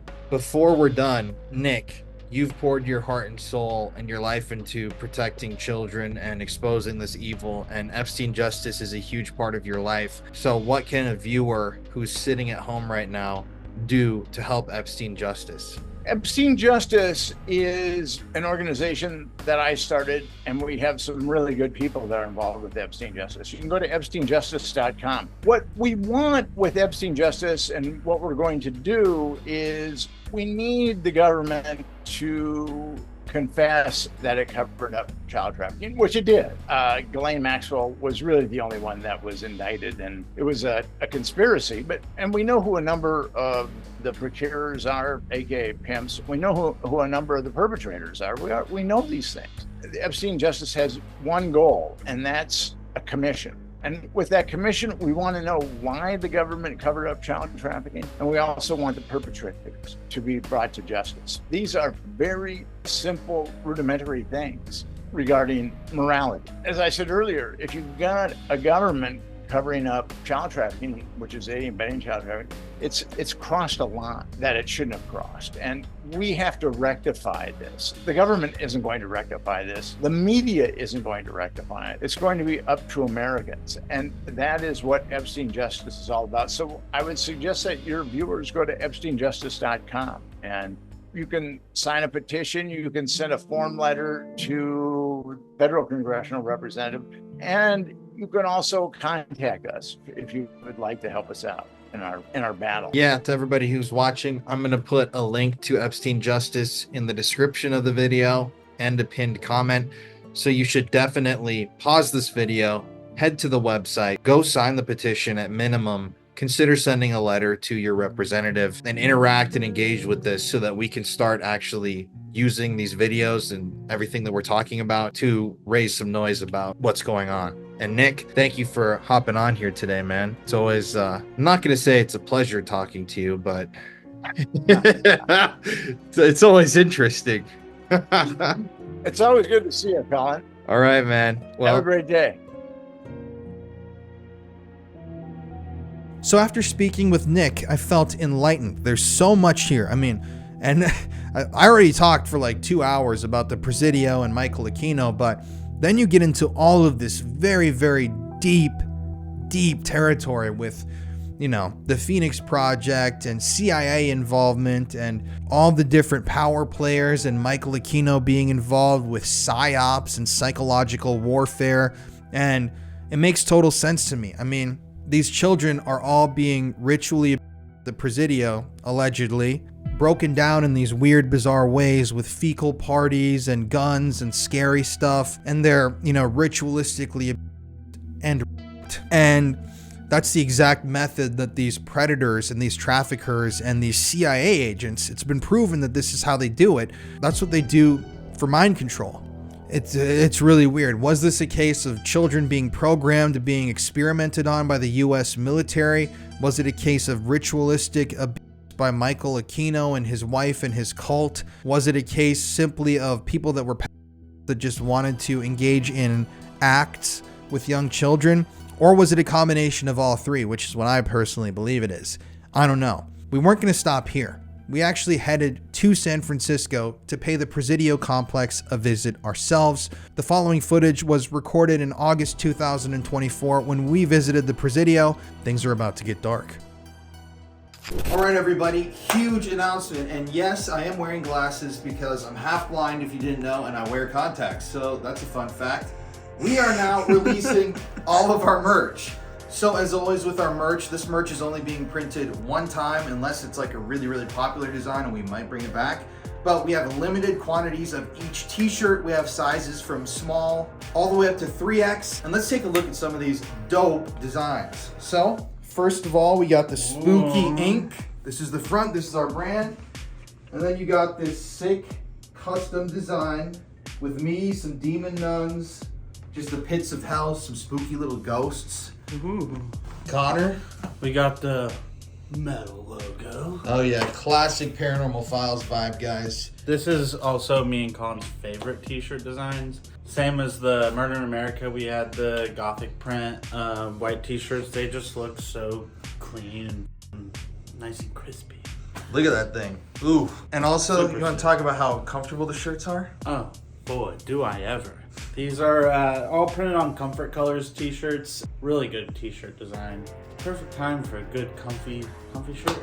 And now we have another metal logo. This is the Pink Reaper tee. So this is the front hit, Paranormal Files, if you can't read it. And this is the back with the cool Pink Reaper. Pastel Pink Reaper. We had to go pink on them. It's my favorite color if you didn't know. Yeah. But you guys have seen these shirts specifically in our videos for months now. This is the official drop. So these are going to sell out really fast. But I love this one. I think that's my favorite design. Then we have our first design that we did. It was so popular, we sold out of all of those shirts in 3 hours, which is absolutely nuts. You guys killed it. So we brought it back for a second time because y'all loved it so much. We have very limited quantities of these again. So if you want one, act fast because they won't be here for much longer, and this will probably be... This is the last time we're gonna print these. But that Cemetery Ghost shirt was so popular. We had so many people DM us and reach out to us that we brought it back. We also noticed that people had actually stolen our design and were printing their own shirts. We had to send some legal letters to people. So yeah, we brought them back, the official version. We barely have any of those shirts left. And finally, for our Halloween drop this year, we have the Paranormal Files Spook Show shirts. So this is like a reference to an old 1950s movie poster, like a lobby card up here. This is perfect for Halloween. You got no sissies allowed, guaranteed to scare. Monday night spook show, the Paranormal Files, thrills and chills. So we have a very limited quantity of these, especially all of these shirts. Like, I promise you guys, we're gonna drop this, and by tomorrow or the next day at minimum, everything's gonna be sold out. It's what happened last time. We were shocked and so grateful that everybody was so supportive. But if you're seeing this video now, that means our merch store is live. The drops are live. So if you want to pick up a piece, please go do it quickly, because the last time we had so many people miss out and I felt really bad. But all the shirts are printed, as you can see right here. Something that we did with our merch is comfort colors. So all these shirts are thick, they're really, really soft, and this is like the highest quality shirt. Honestly, the most expensive one that you can print on, but we wanted to give you guys quality shirts that aren't gonna wear out over time. I've seen people posting photos with their shirts that they bought last year. They look brand new. I can even attest to that same fact that mine does in my closet that I wear all the time. But anyways, so you got the Spook Show, you got Spooky Ink, you got the Pink Motherfrickin' Reaper. Come on, baby. Motherfrickin'. And then you got, ooh, this one's just so clean. The metal logo, baby. Even if you're not a metal fan, you can still wear these shirts and look cool. Yeah. So, anyways, y'all. You can look hardcore. Yeah, you can. You really can. So, guys, thank you for supporting us. We're gonna get back to the video, but if you want a shirt, I would get them sooner than later because none of these are gonna be reprinted. All right, let's go back to the video. Sweet.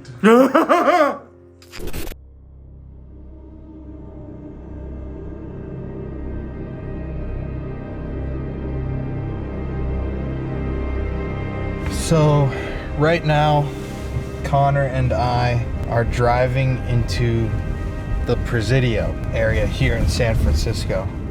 There's a lot of death here at the Presidio over the years. I was just doing some reading on the actual place itself. I know this isn't going to be a super paranormal documentary, but there have been tons of deaths here at the Presidio, not only military-related deaths, but indigenous deaths. This area was inhabited and run by the Spanish. Those people had deaths. There have been fires that killed school children, people that took their own lives. I found a newspaper report about a random body they just found in a tree that was never identified here. I'm sure that if you did a deeper search, you'd find lots of those, but I gotta say, it's kind of creepy out here. Very creepy out here.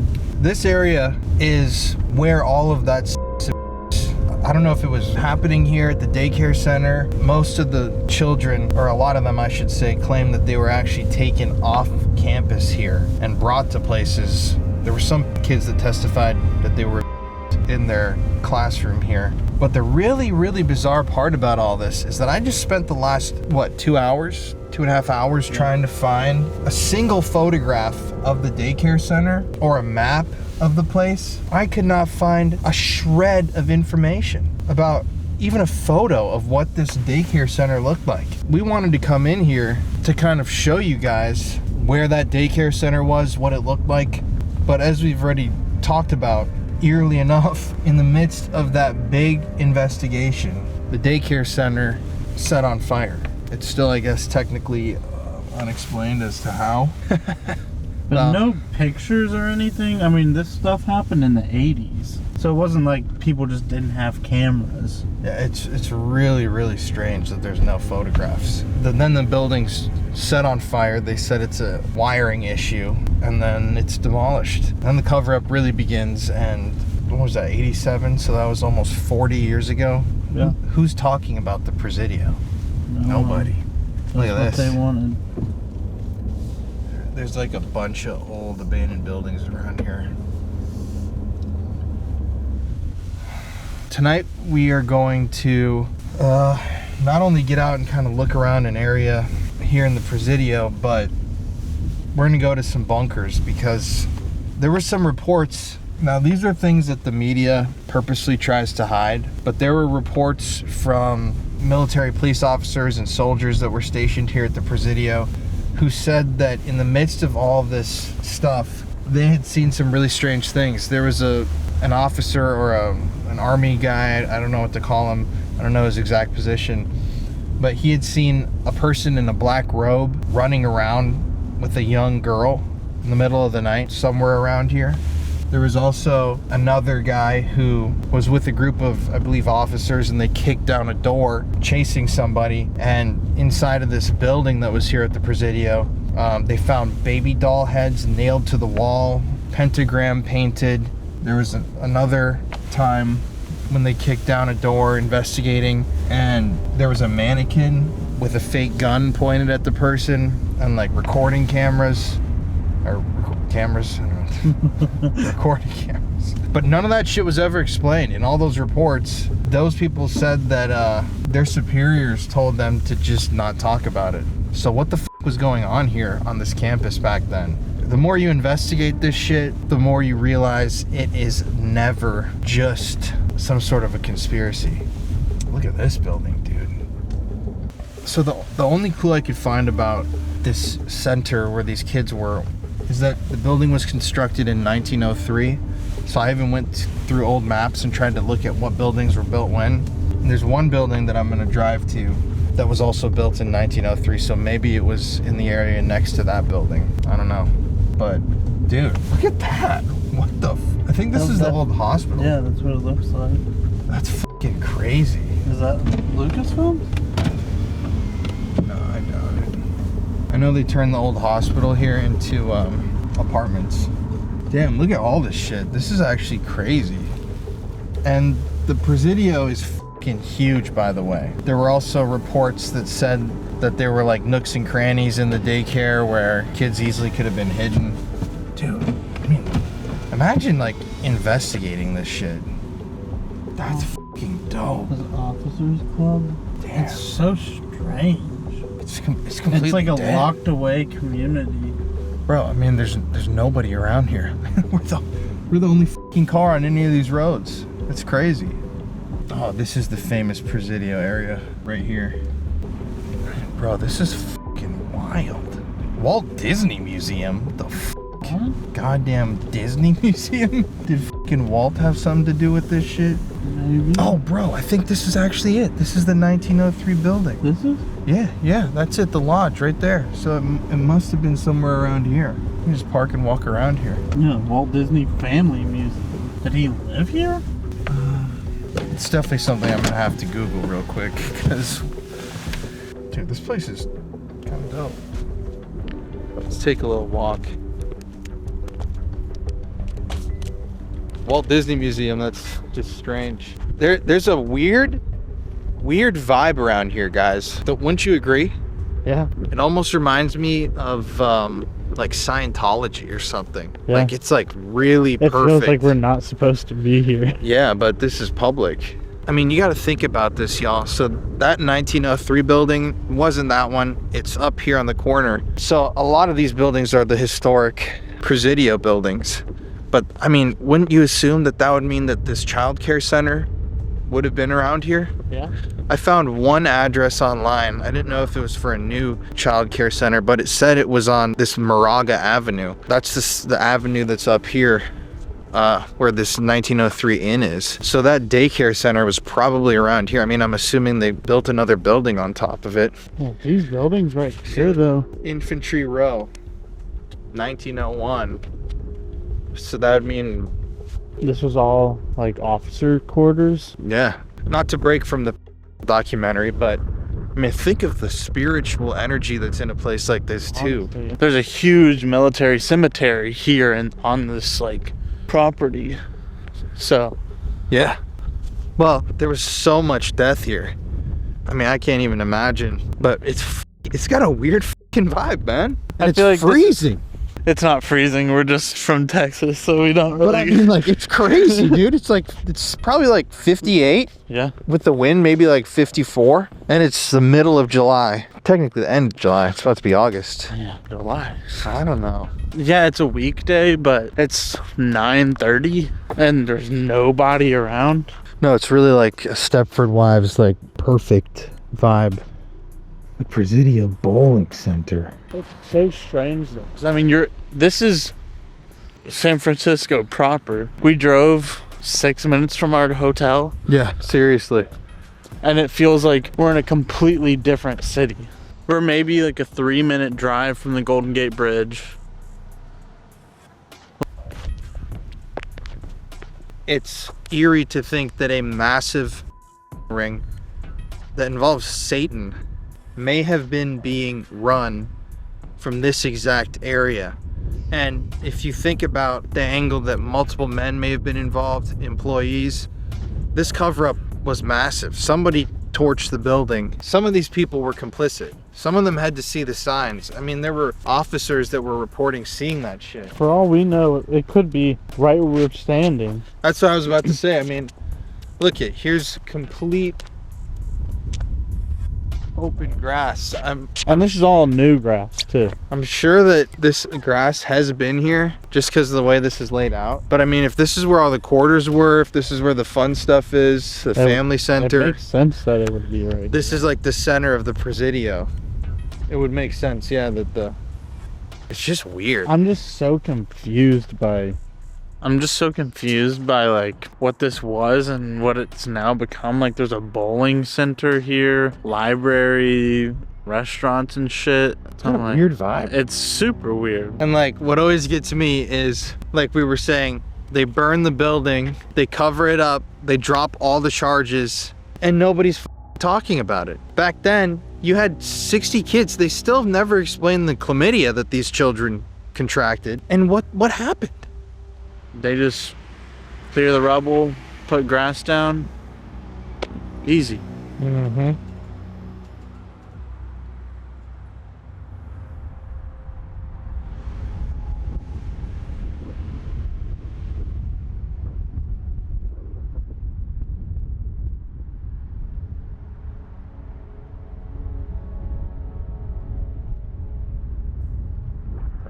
Exactly. Did you see that? He stopped right there and was staring at us. And then stopped right here.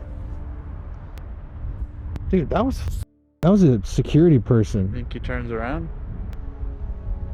Oh, right. That was really bizarre, dude. Because I did not bro, like I that. swear to He stopped. I swear to God, he like I'll play the footage. You can hear him. He actually like physically stopped right there. Right there, and then stopped again, right here, and then rolled up his window. Look, he's spinning the block right now. Well, you want to go back to our car? I don't want the Presidio on us. I don't know, maybe the Presidio's like off limits to curious minds. Look, he's slowing down again. I don't know, man. That's pretty weird. That is odd. What is that? Dude, he fucking turned around, bro. How odd is that? He's like going parallel with us right now. We're not doing anything. We're just walking around. There's a guy right there walking. Let me pause. Yeah. Hey everybody, it's Colin here. Thank you for watching today's video. Hello to all the new subscribers and hello to the rest of our beautiful, wonderful, spooky family. As you know, every single week here on the channel, we give away a free gift bag to one lucky viewer of the show. And this week, to enter the contest, all you have to do is like today's video, let's smash that like button, and comment, "I'm shocked," in the comment section below. I'm gonna give y'all 10 seconds to do this now. 10, 9, 8, 7, 6, 5, 4, 3, 2, 1. So go comment. You can comment multiple times. It helps the video so much. But anyways, let's get back to today's video. Thank you for listening to my little spiel. I love you guys so much, and stay spooky. So right here, this is that street I was talking about, Moraga Avenue, where there was an address. I don't know if it's accurate or current, but this building up here was built the same year as what used to be the Child Development Center. And this is kind of the headquarters of the whole place, so I would assume that it would be around here, right? Like this up here is what I got mapped. This is the spot. It's called the Inn at the Presidio. I mean, there's a parking lot here. Maybe there was a building here years ago. Or maybe they built right on top of it. I don't know. So we're sitting out here in the middle of the main Presidio area. Already our device said trouble during stream and they rejoice. But we're just gonna ask some questions while we're out here. Kind of a weird vibe in this area, I will say. A lot of security and like police officers around here. Spirit talker's not working. The sun. They rejoice the sun. So at the time, I didn't really understand what this meant, but I'm going to stop the footage here for a brief moment because just in the last month or two, we filmed a couple videos detailing a cult that we investigated in France that was linked to some serial killers. It's an upcoming video. It is crazy. But we went really in depth with an expert on the occult about sun worship. And that's what a lot of these cults ultimately are doing, especially Luciferian Satanism. They worship sun deities, the power of the sun, and if you read into all these texts and kind of study these esoteric thought processes, sun worship and the idolatry surrounding the sun, all of those sorts of things are definitely a part of these hardcore Satanists, the people that are not the, atheist or agnostic and they like, pentagrams and stuff like that. What we're talking about here is the ancient style Satanists like Michael Aquino was, who are very hardcore about these rituals, and they seek to invert what is good. So that response about the sun here just caught my attention when I was editing because it's really bizarre when I consider one of the videos that I'm going to release soon. So right now, to anybody here at the Presidio, any former soldiers, anybody who might be here, please try and come speak with us. Emissive. We just have some questions for you. You may have never had the opportunity to use devices like what we've got. But if you try to say something to us, Teresa, they rejoice the sun, Teresa. If you speak, we might be able to hear your voice. What's that? You could cry.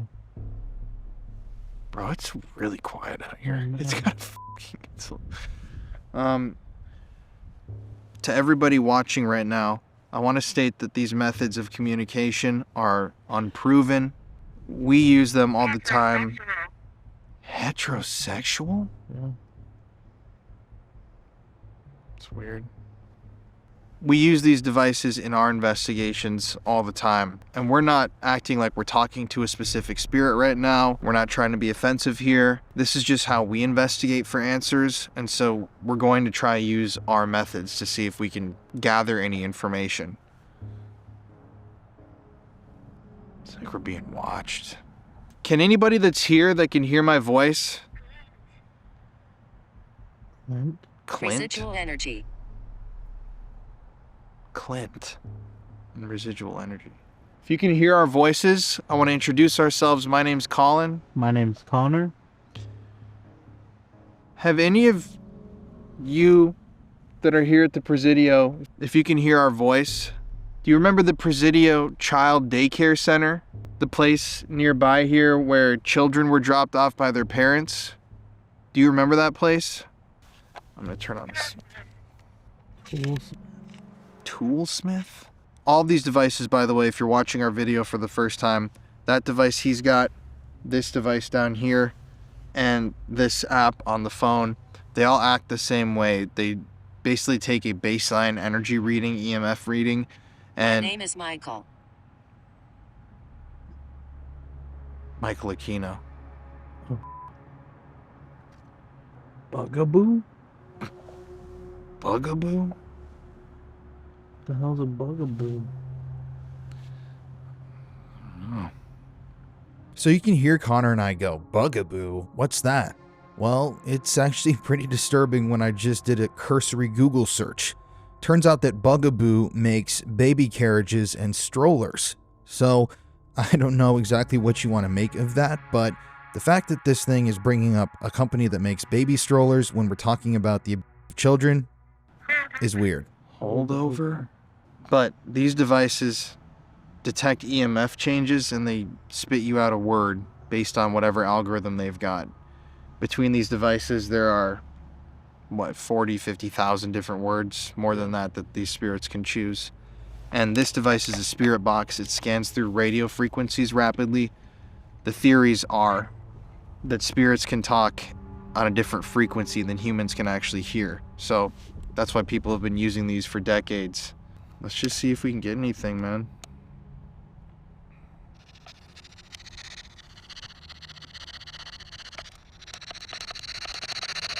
So, if there's somebody here, do you remember the child daycare center here?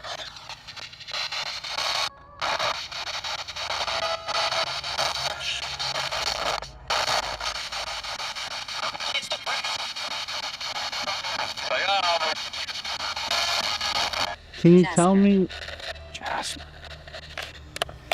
did satanic things happen here?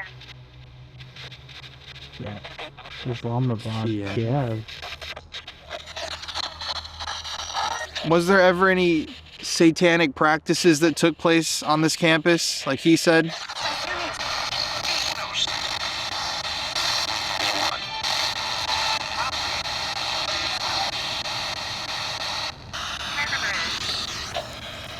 Canaveral. That's a lot of locations. Kiev, Canaveral, Islamabad. Experiment. Experiment. Satanic experiment. Dude, mind control, bro. My name's Michael. Experiment. So, can you tell me, do you remember the daycare center with the children that used to exist here?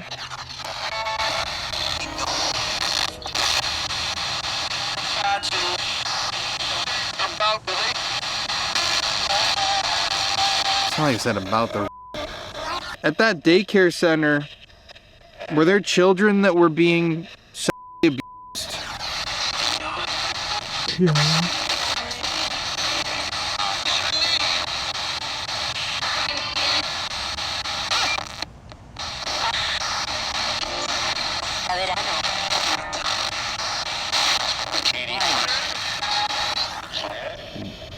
weird.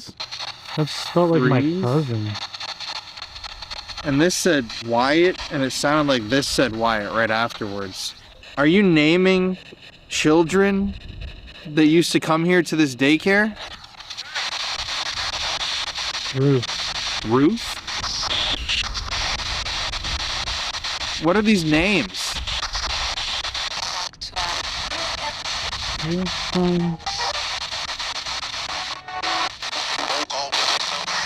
How many victims were there here?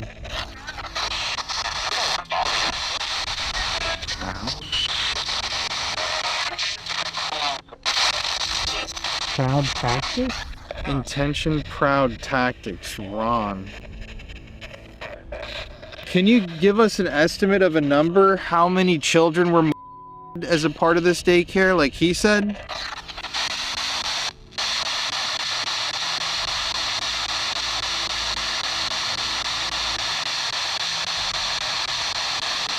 We're really trying to help out with what happened here. And we're really not wanting to cover this up. We want to show what happened here.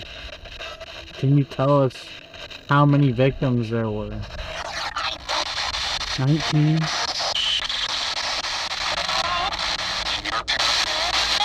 Were these kids taken from the daycare to other places to be?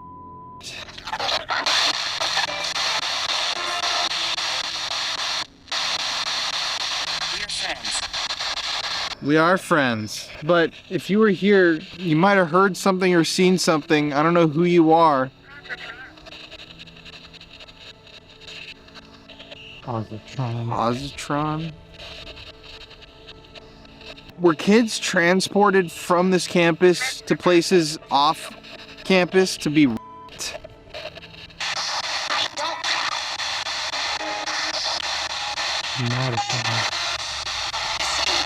Were they modifying these kids' brains? Modifying relationships, teaching them. And that's what happened with a lot of these children is their parents noticed that they were acting weird and responding differently. Slave.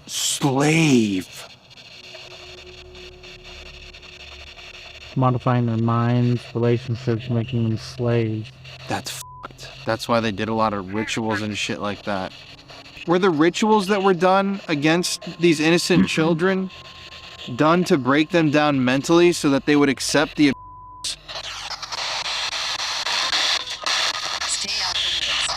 Stay out of the woods. Bro, what if there's some buried shit that's out in the woods somewhere here, like one of those bunkers that the people found? Mm-hmm. Were they trying to... Bro, and the slave, modify relationship slave, that's mind control. Yeah. That's exactly what mind control is. Mind control is. Were these kids being trained to accept the...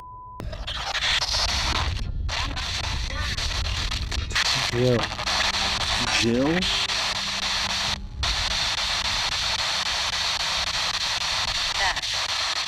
Back. What would happen if one of these kids disobeyed or didn't go along with the... Angry. No way. Angry? So the handlers, the abusers would get angry if the kids tried to stop them? Incredibly angry.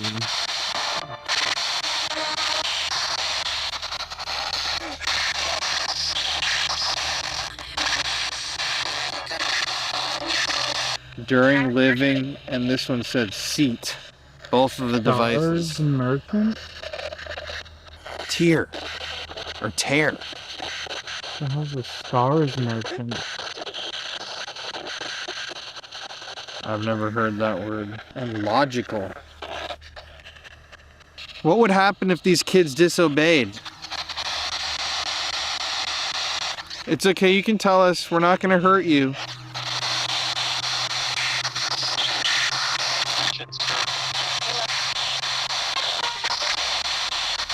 I heard kids burned. Is there anything you can tell us about what happened here? Shit. Look at that. Cops. Listen to this. I'm listening. Dude, it's so weird. We're like the only ones out here. Like, I don't think people online are even getting this. This is like fearful. Limitation. Like, this is a huge campus. So what did these adults do if you disobeyed? Home? Where were you?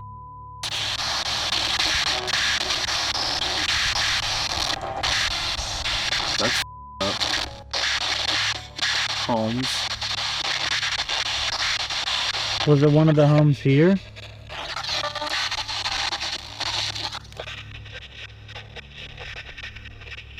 Is that? Oh, sprinklers. Whose home was it? Report Norman example. Reference. Who's Norman? Can you tell us the name of somebody who hurt the children in these homes? Machete. Gene? Can you please say that again?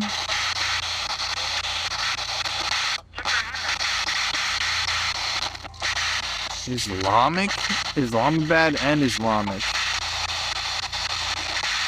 Try to give us a name, please. Someone we can investigate. Is there anything you can tell us about the person who is doing this to the kids?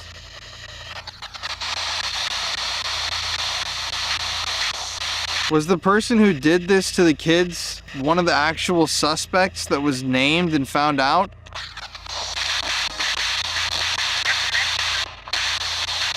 Automatically.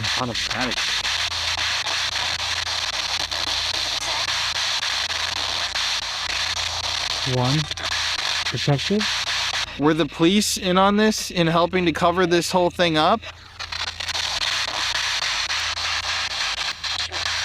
True or two? Were the police involved in this? Man.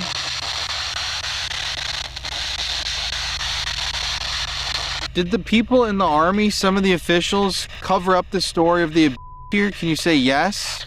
Conclusions. Conclusions? Are you aware I'm here? Yes. What were their conclusions? That nothing happened? Avon, Dare, Fraction.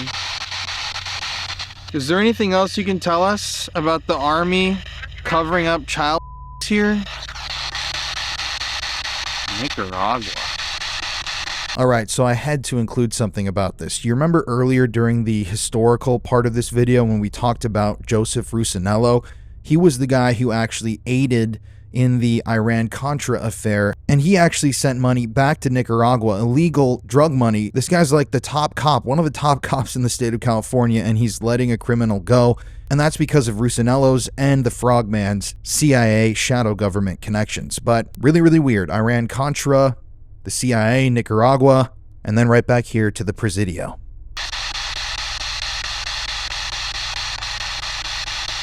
Fraction leg fish. Military. So the army did cover up this ring that was operating and picking kids out of here. Is that true? Can you say yes? MT? MT? Yeah. Military? I don't know. Revision? They wanted to change the story? Why did the military want to change the story? Why didn't they want to admit to the behavior. Thurifer? Fish Crescent Thurifer? This is your last chance. Help us understand. What happened to the kids here? The military covered it up? The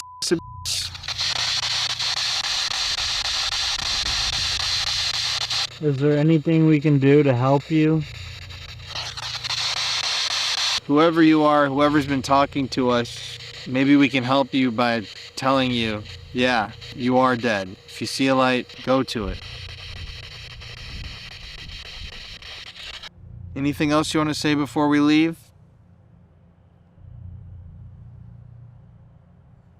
It was eerie, man. Medical. Dude, that's how it all started. The kids having the legitimate medical. Are you saying we need to stress to people the medical things, like the actual signs of and the STDs?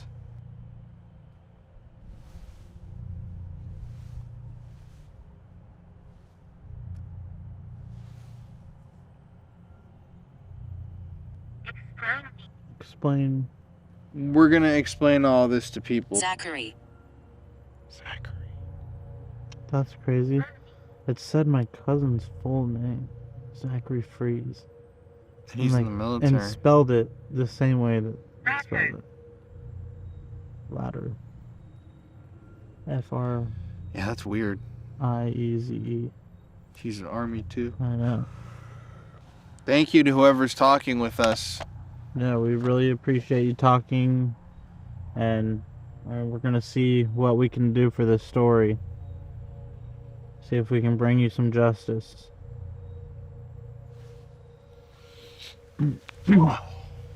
Hey y'all, if you're enjoying this video and you want to keep doing deep dives with me, don't forget to go check out my new channel, The Conspiracy Files. There's a link in the description of this video and in the pinned comment. And if you want to help me expose rings like this, corrupt politicians, murderers that got away, and all sorts of evil that mainstream media and other news outlets don't really like to cover, you should definitely head over to my YouTube channel and subscribe. Or if you want to listen to the uncensored versions of the shows, you can listen to the show on Spotify, Apple Podcasts, or wherever you get your podcasts. But please go support my new work and help me raise awareness about all this stuff. That's why I'm doing this. It's incredibly important to get this information out. And now I'll shut up and let you get back to the video.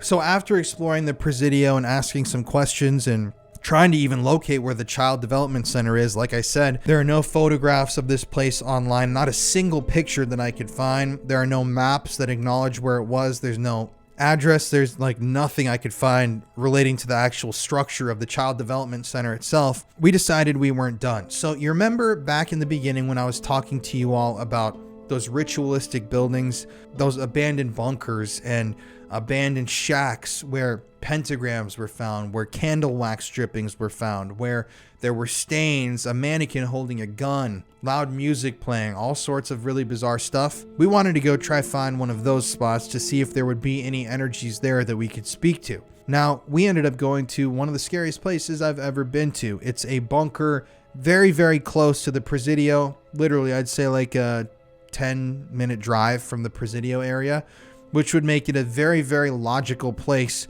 where rituals could have and probably did happen. You'll see what I'm talking about when we get there. We just weren't going to give up. And so we headed out to the Devil's Bunker.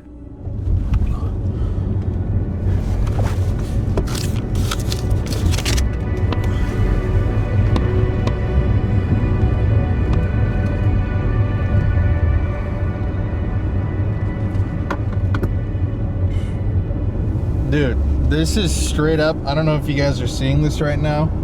We're going up to this bunker area where I found online that some people had talked about finding satanic graffiti, and you know, it's right near the Presidio. And dude, this is straight up. I don't know if the camera's picking this up. This is like a horror movie, dude. Because you can literally see the beams of our headlights through the fog. Like, this is legitimately one of the more eerie. I mean, I've never seen something quite like this. Like, that fog is so incredible. It's like Scooby-Doo. That scene where he cuts out the thing and eats it. Like, bro. Shit. shit's insane, man. I'll probably be the only one up here. Hopefully. At the roundabout, take the second exit onto Consulman Road. Holy shit, man. Ugh, what an adventure. In 3/4 of a mile, prepare to park your car near Battery Spencer Trail. You will need to walk to your destination from there. Jesus Christ. So right now we're up overlooking the Golden Gate Bridge. It's past midnight and it's very, very foggy out. So this is like something straight out of a horror film. But it's in this area where in the past people have reported finding satanic graffiti, and obviously as an abandoned fortress, especially back in the 80s and 90s before this place was rehabilitated, if there was some sort of a satanic cult worshipping, abducting children, Wouldn't be a bad spot. this would be a spot I would assume they would visit. Here, I'll trade with you.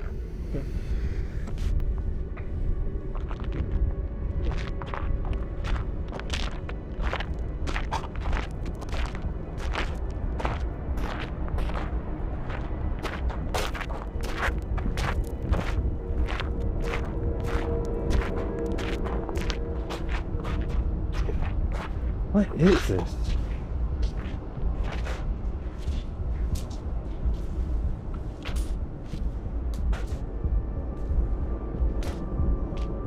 Look at this shit.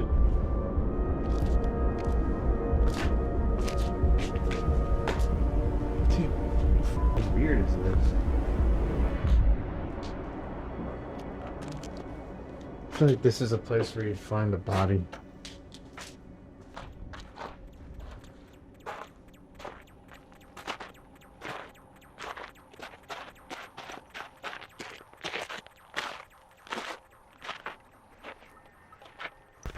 I will say, if there ever was what I would call an easy target for a serial killer, it would be two dudes with bright lights walking out on top of a mountain in the pitch black on a foggy night.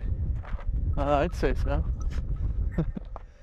Like, this is crazy.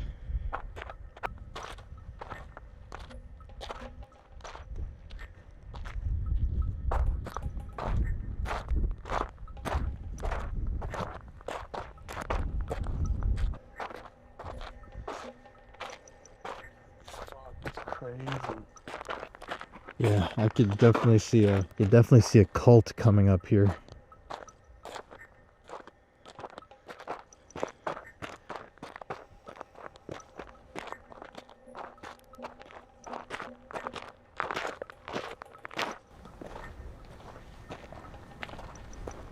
Looks like they might have cleaned up the graffiti.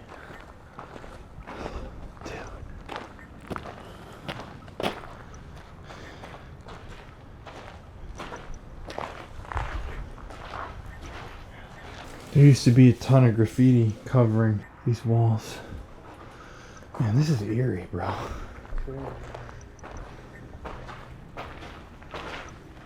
guess they have to come in here and paint over. Oh shit.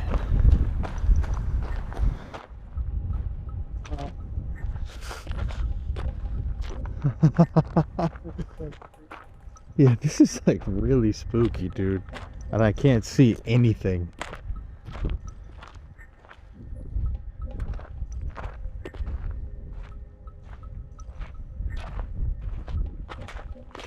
Check out up here first. Yeah.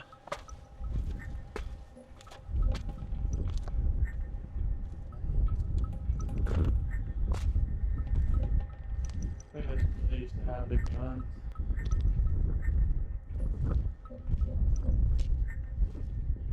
Huge cannon.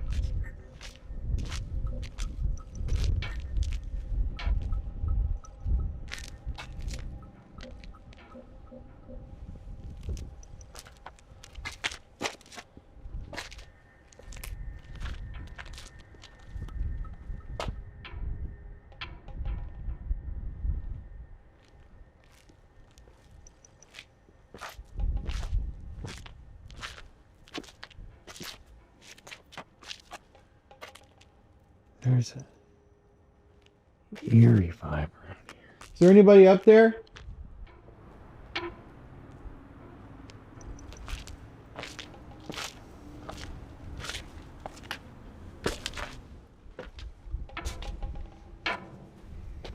It smells like piss. Everywhere smells like piss.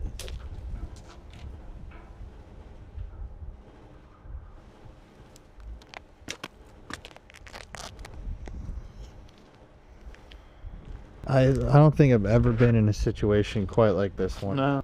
What is that noise? I don't know.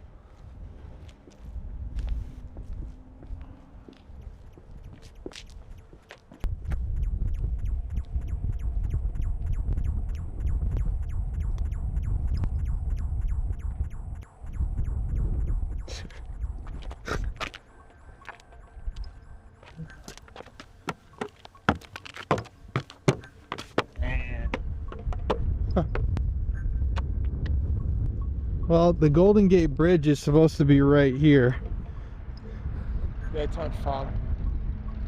Holy shit.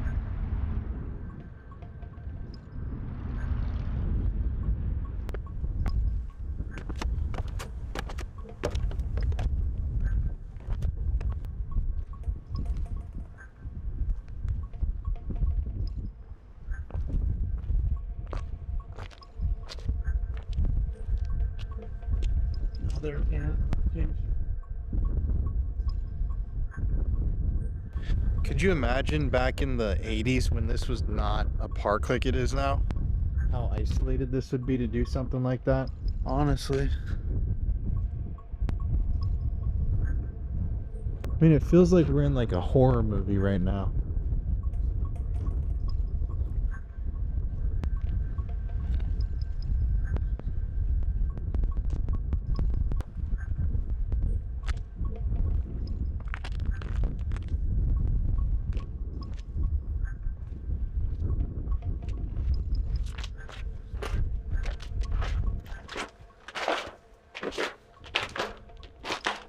I've seen videos of people going in here and it's f***ing creepy as hell. Really? Yeah. But these doors are sealed. Look at the other side.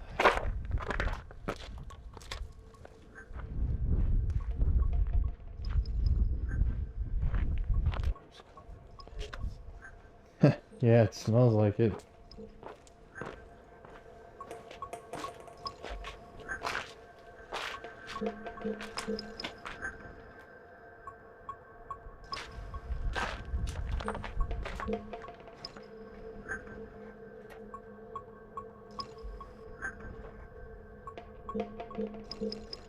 Doesn't this look like a zodiac symbol?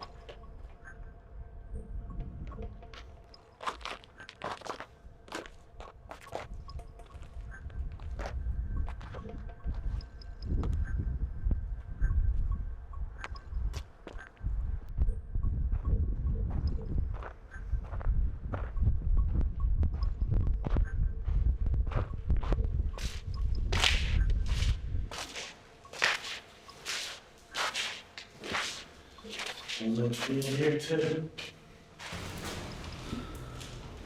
Little fireplace. Damn, look at that. Is that a black widow?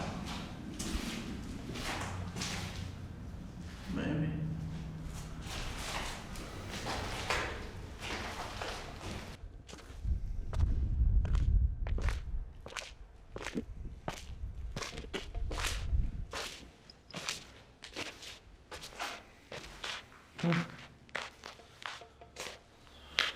People are actually doing this.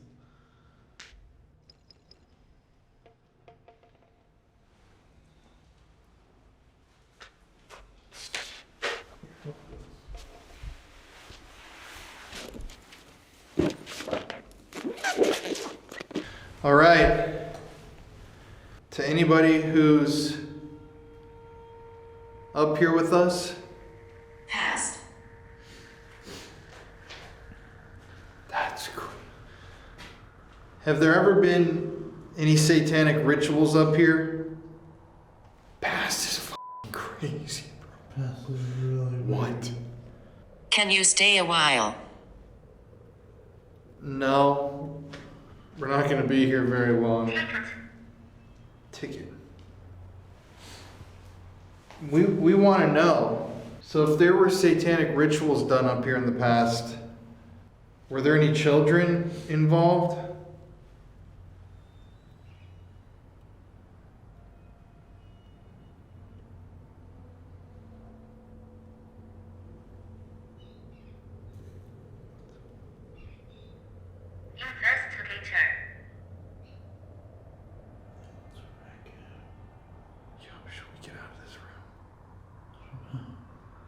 We are investigators. We're trying to figure out what happened. Status. What happened in these rooms? Was anyone ever sacrificed up here? Like a human sacrifice?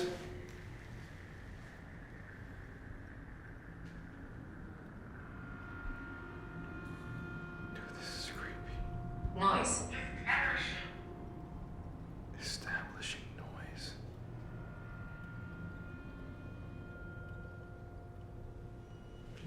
A weird feeling up here. Does this place have any connection to Presidio?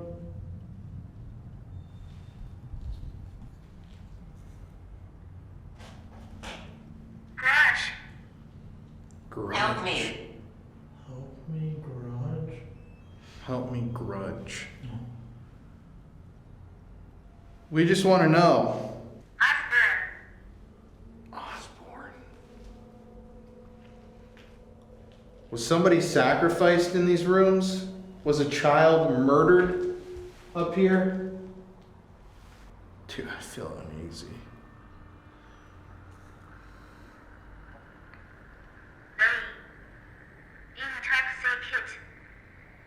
They intoxicate. Oh, dude, I gotta chill in my whole body. Like, drug the kids before murdering them. Oh, that's up, dude. Can you tell us how many people were involved? Judas Cradle. Torture. Let me check this. Like satanic shit. Were you drugged before you were brought up here?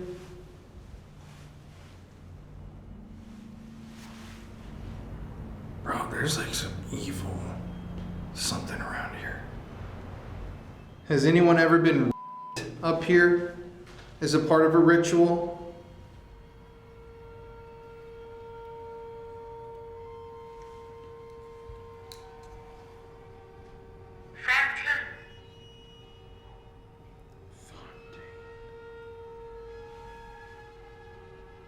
Play. They were brought up here to play. Or maybe that's when they were grooming and mind controlling them. Oh, I'm gonna touch you, let's just play. Like trying to groom them into that's disgusting. Polyandry.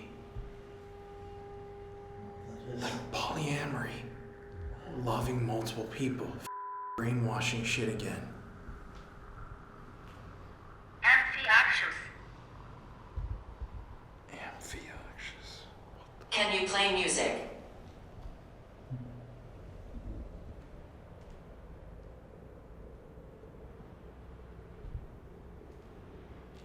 What kind of music do you want to hear?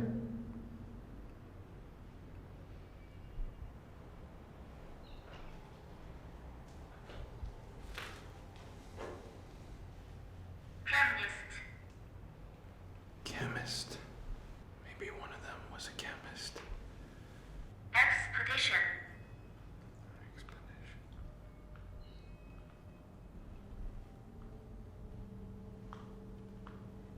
You know what's crazy? They obviously don't remove the graffiti. It's just painted over. And who knows for how many years they've been doing that where they're just painting it over. I mean, you can see layers and layers.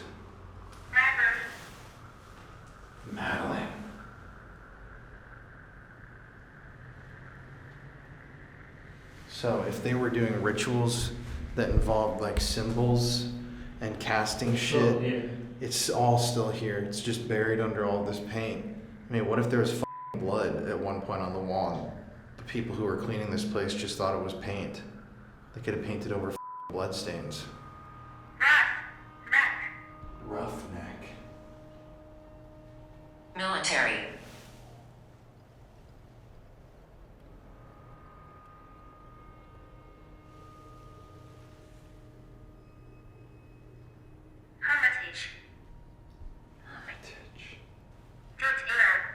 Were the military men involved in it? Detail. That's where they're in detail. Isn't that a military term? The detail? So were there men from the Presidio base? Conformity. Branch of the military. I mean, even if we aren't talking to, like, one of the bad guys, it might be just a person that was stationed here. A spirit of someone stationed here. Maybe they saw what happened. That's what I mean. Jackie. Madeline and Jackie are the two names we've gotten. I'm gonna walk to a different room.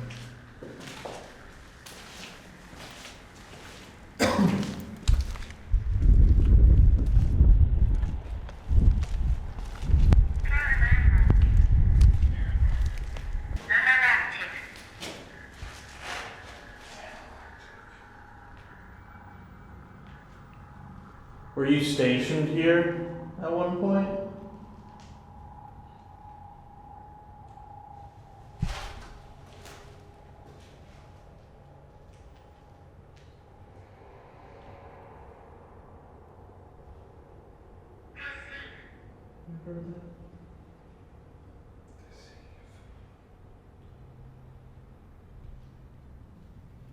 Sounds like somebody's up here, walking around us in a circle.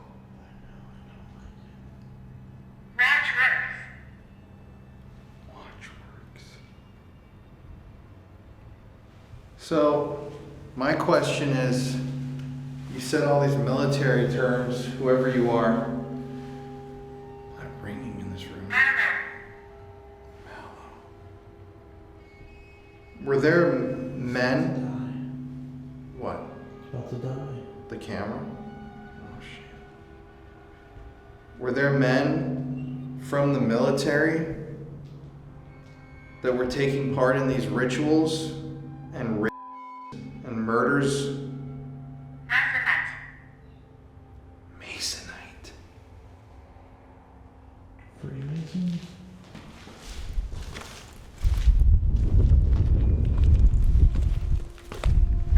I know you.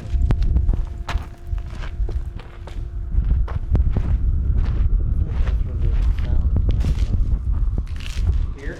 Yeah. Leave them. Stinks. Before we have to leave, we're just trying to find justice. Can you tell us anything about these rituals that happened here? Any details about what happened?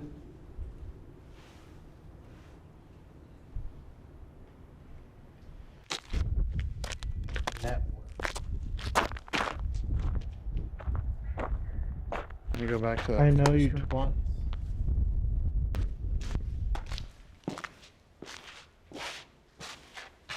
This thing went from 25 to 0 though. It's kind of weird, isn't it? What's that?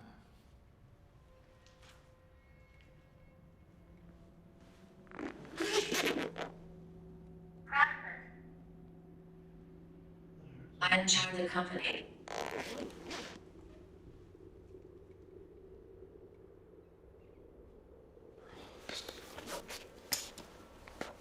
All right. Can you please just try to give us any information?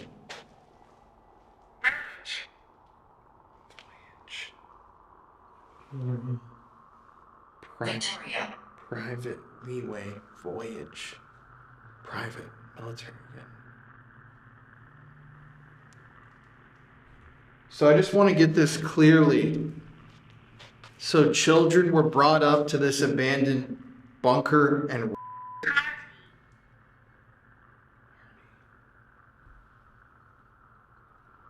they were by adults up here. Did they mention anything? What did they mention when they were here? Offering? Bro, sacrifice or offer your soul to the devil.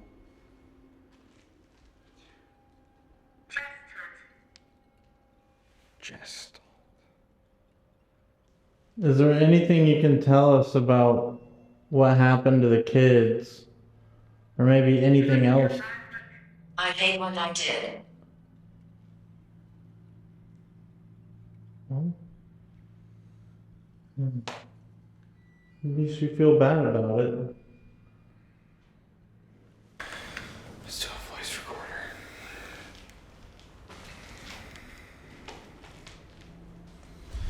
All right, all you have to do, whoever's here, is speak into this little box I'm holding, and we should be able to hear your voice.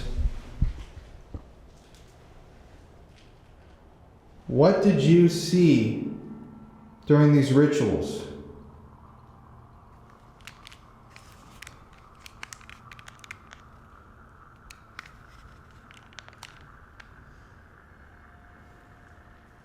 Hello, hello, hello.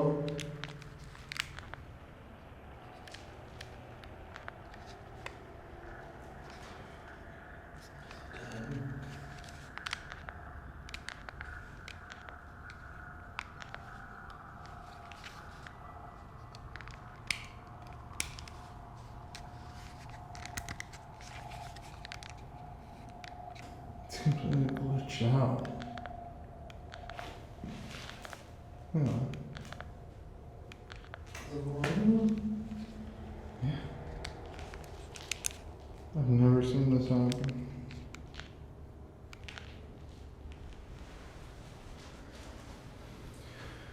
Wow. We just wanted to come here to investigate and to push this thing even further. I don't know if what happened here is related to the Presidio. I don't know if kids were murdered here. My remains grave. Up here somewhere? Someone's buried? I don't know. But I'm getting a very weird vibe. I'm actually starting to get like sick. So I think we should go walk back. Alright. Well, thank you to whoever was talking to us. Unless you were the one who did the up shit. Then you. Anyone else? Thank you. Thanks for speaking with us and for being honest. Sorry we couldn't do more to help. But we're trying.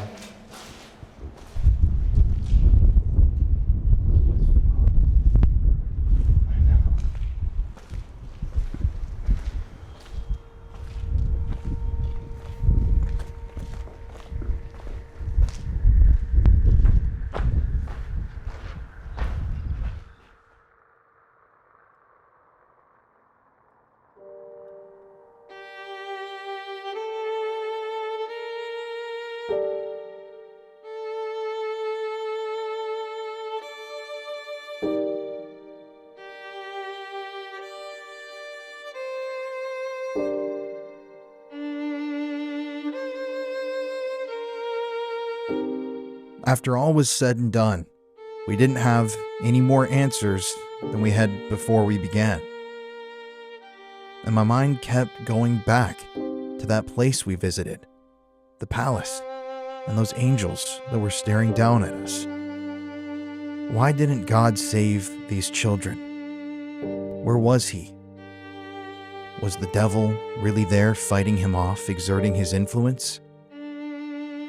Or was this more of a human evil? People that sought to separate innocent, youthful children from the good energy, from God himself. I had so many questions. My mind couldn't stop racing. Because there's still so much injustice in this story. I mean, no one's ever been convicted for any part of what happened at the Presidio. Those angels haven't come down to save the day. God hasn't struck down the bad guys. Some of those who were accused went on to live full, supposedly happy lives. Others just skirted on the allegations completely. And I'm sure there were a lot more names that we never found out about in the first place. There were so many leads, so many questions that were never asked, so many people that were never talked to. How does this happen? That's all I could think about when I sat there, less than a mile from the Presidio. How could this happen? Why did this happen? And how do we stop this from happening in the future? Staring up at those angels, I felt hopeless. I don't know what I can do. I don't know what we can do. But we have to do something.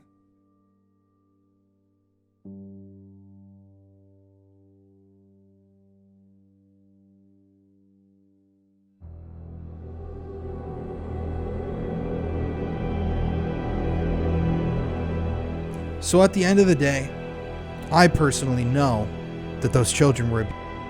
I tend to believe victims, and I've been trying to use my platform here to advocate for not only the rights of children, but for truth and transparency in the government.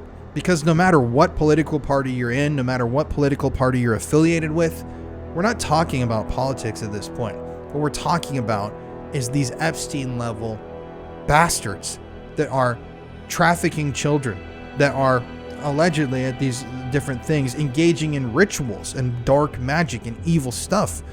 These leaders that might seem Christian on the outside, but behind closed doors are like taking part in allegedly the murders of children and the desecration of innocents. That's horrific stuff. And I don't care what political party you're affiliated with. It's not just one party that's engaged in this sort of activity, it's both of them. I don't know if anything will ever be revealed from the Presidio case, because truly, Google it yourself. There's no real Wikipedia page or anything about the Presidio affair. And on top of that, it's just officially been declared a hoax. I've talked to people about it who have said, that's so fake. It's just devil worshippers, satanic panic. I've thought about that many times. I used to buy completely into the satanic panic thing where it was none of those cases were real and they were all just manufactured. But I think that the satanic panic was manufactured so that most of these cases that are ridiculous, they happen. And then when you actually point out these real cases that have real victims like the Presidio that had these direct ties to these occult beliefs, then you just get lumped in with the satanic people trying to make Satanists look bad.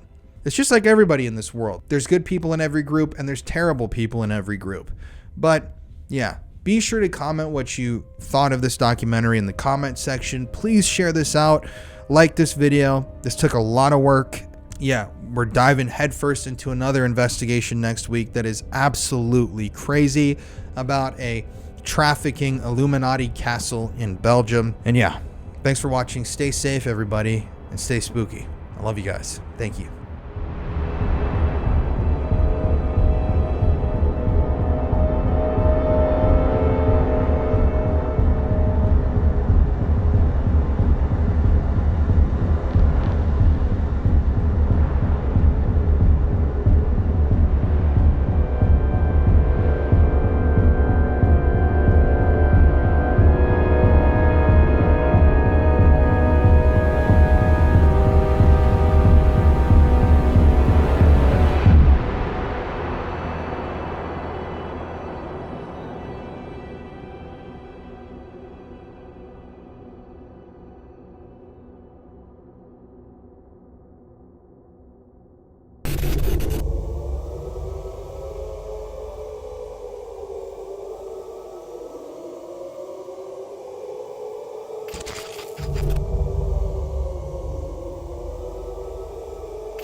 Hello.